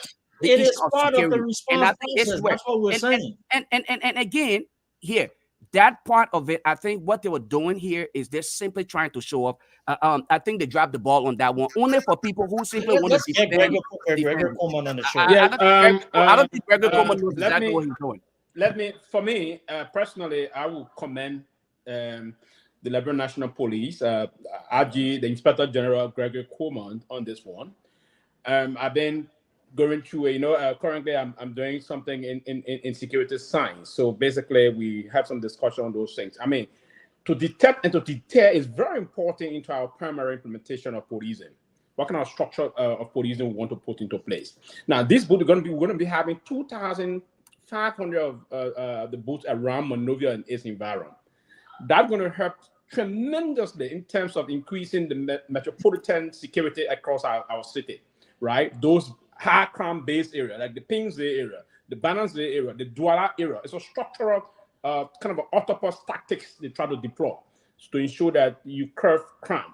It's going to help us a lot. And let me commend them. It's not only one. That was a symbolic introduction of the program, inauguration of the program yesterday. But it's going to be 2,500 of those booths. We should commend that. We'll be having some issue with the way we implement that on that. So I will commend the idea. Quickly, before I have to rest all yet for this evening, I listened to my runaway brother saying that I want you to understand clearly here that the issue of our budget, we run a cash-based budget. It's not that we're praising the municipal, we run a cash-based budget. You should really understand time to time the government, if you run a cash-based budget, the meaning of that is when we collect the money, we spend the money. We don't have money reserved sitting down. No, we collect, we spend. We collect, we spend. It's a cash-based budget we run in the Republic of Liberia. So if the government, if you listen to the president, it's not necessary that the president didn't leave $40 million in the coffers of the country. We left $40 million, but there are other government expenses that we incur. If you incur those expenses, moving forward, you have to do virtual to have those money run through. So it's a cash-based process. So my dear brother, we need to understand this. I know you should be the finance man, right? But again, what we do, some of us, we marshal ourselves with understanding of the areas we have to take our time. We don't have to sometimes be emotional and say, we praised them yesterday and we don't want to know. I have never gotten involved with that.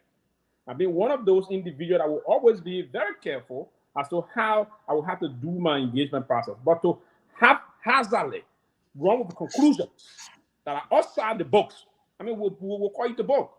And that's the reason why Lebron are totally enthused about most of the way we run to conclusion about situations. So let other be reminded here that the government run a cash-based budget, and when we do something, we have to spend other money. So you collect the money won't be sitting there. No.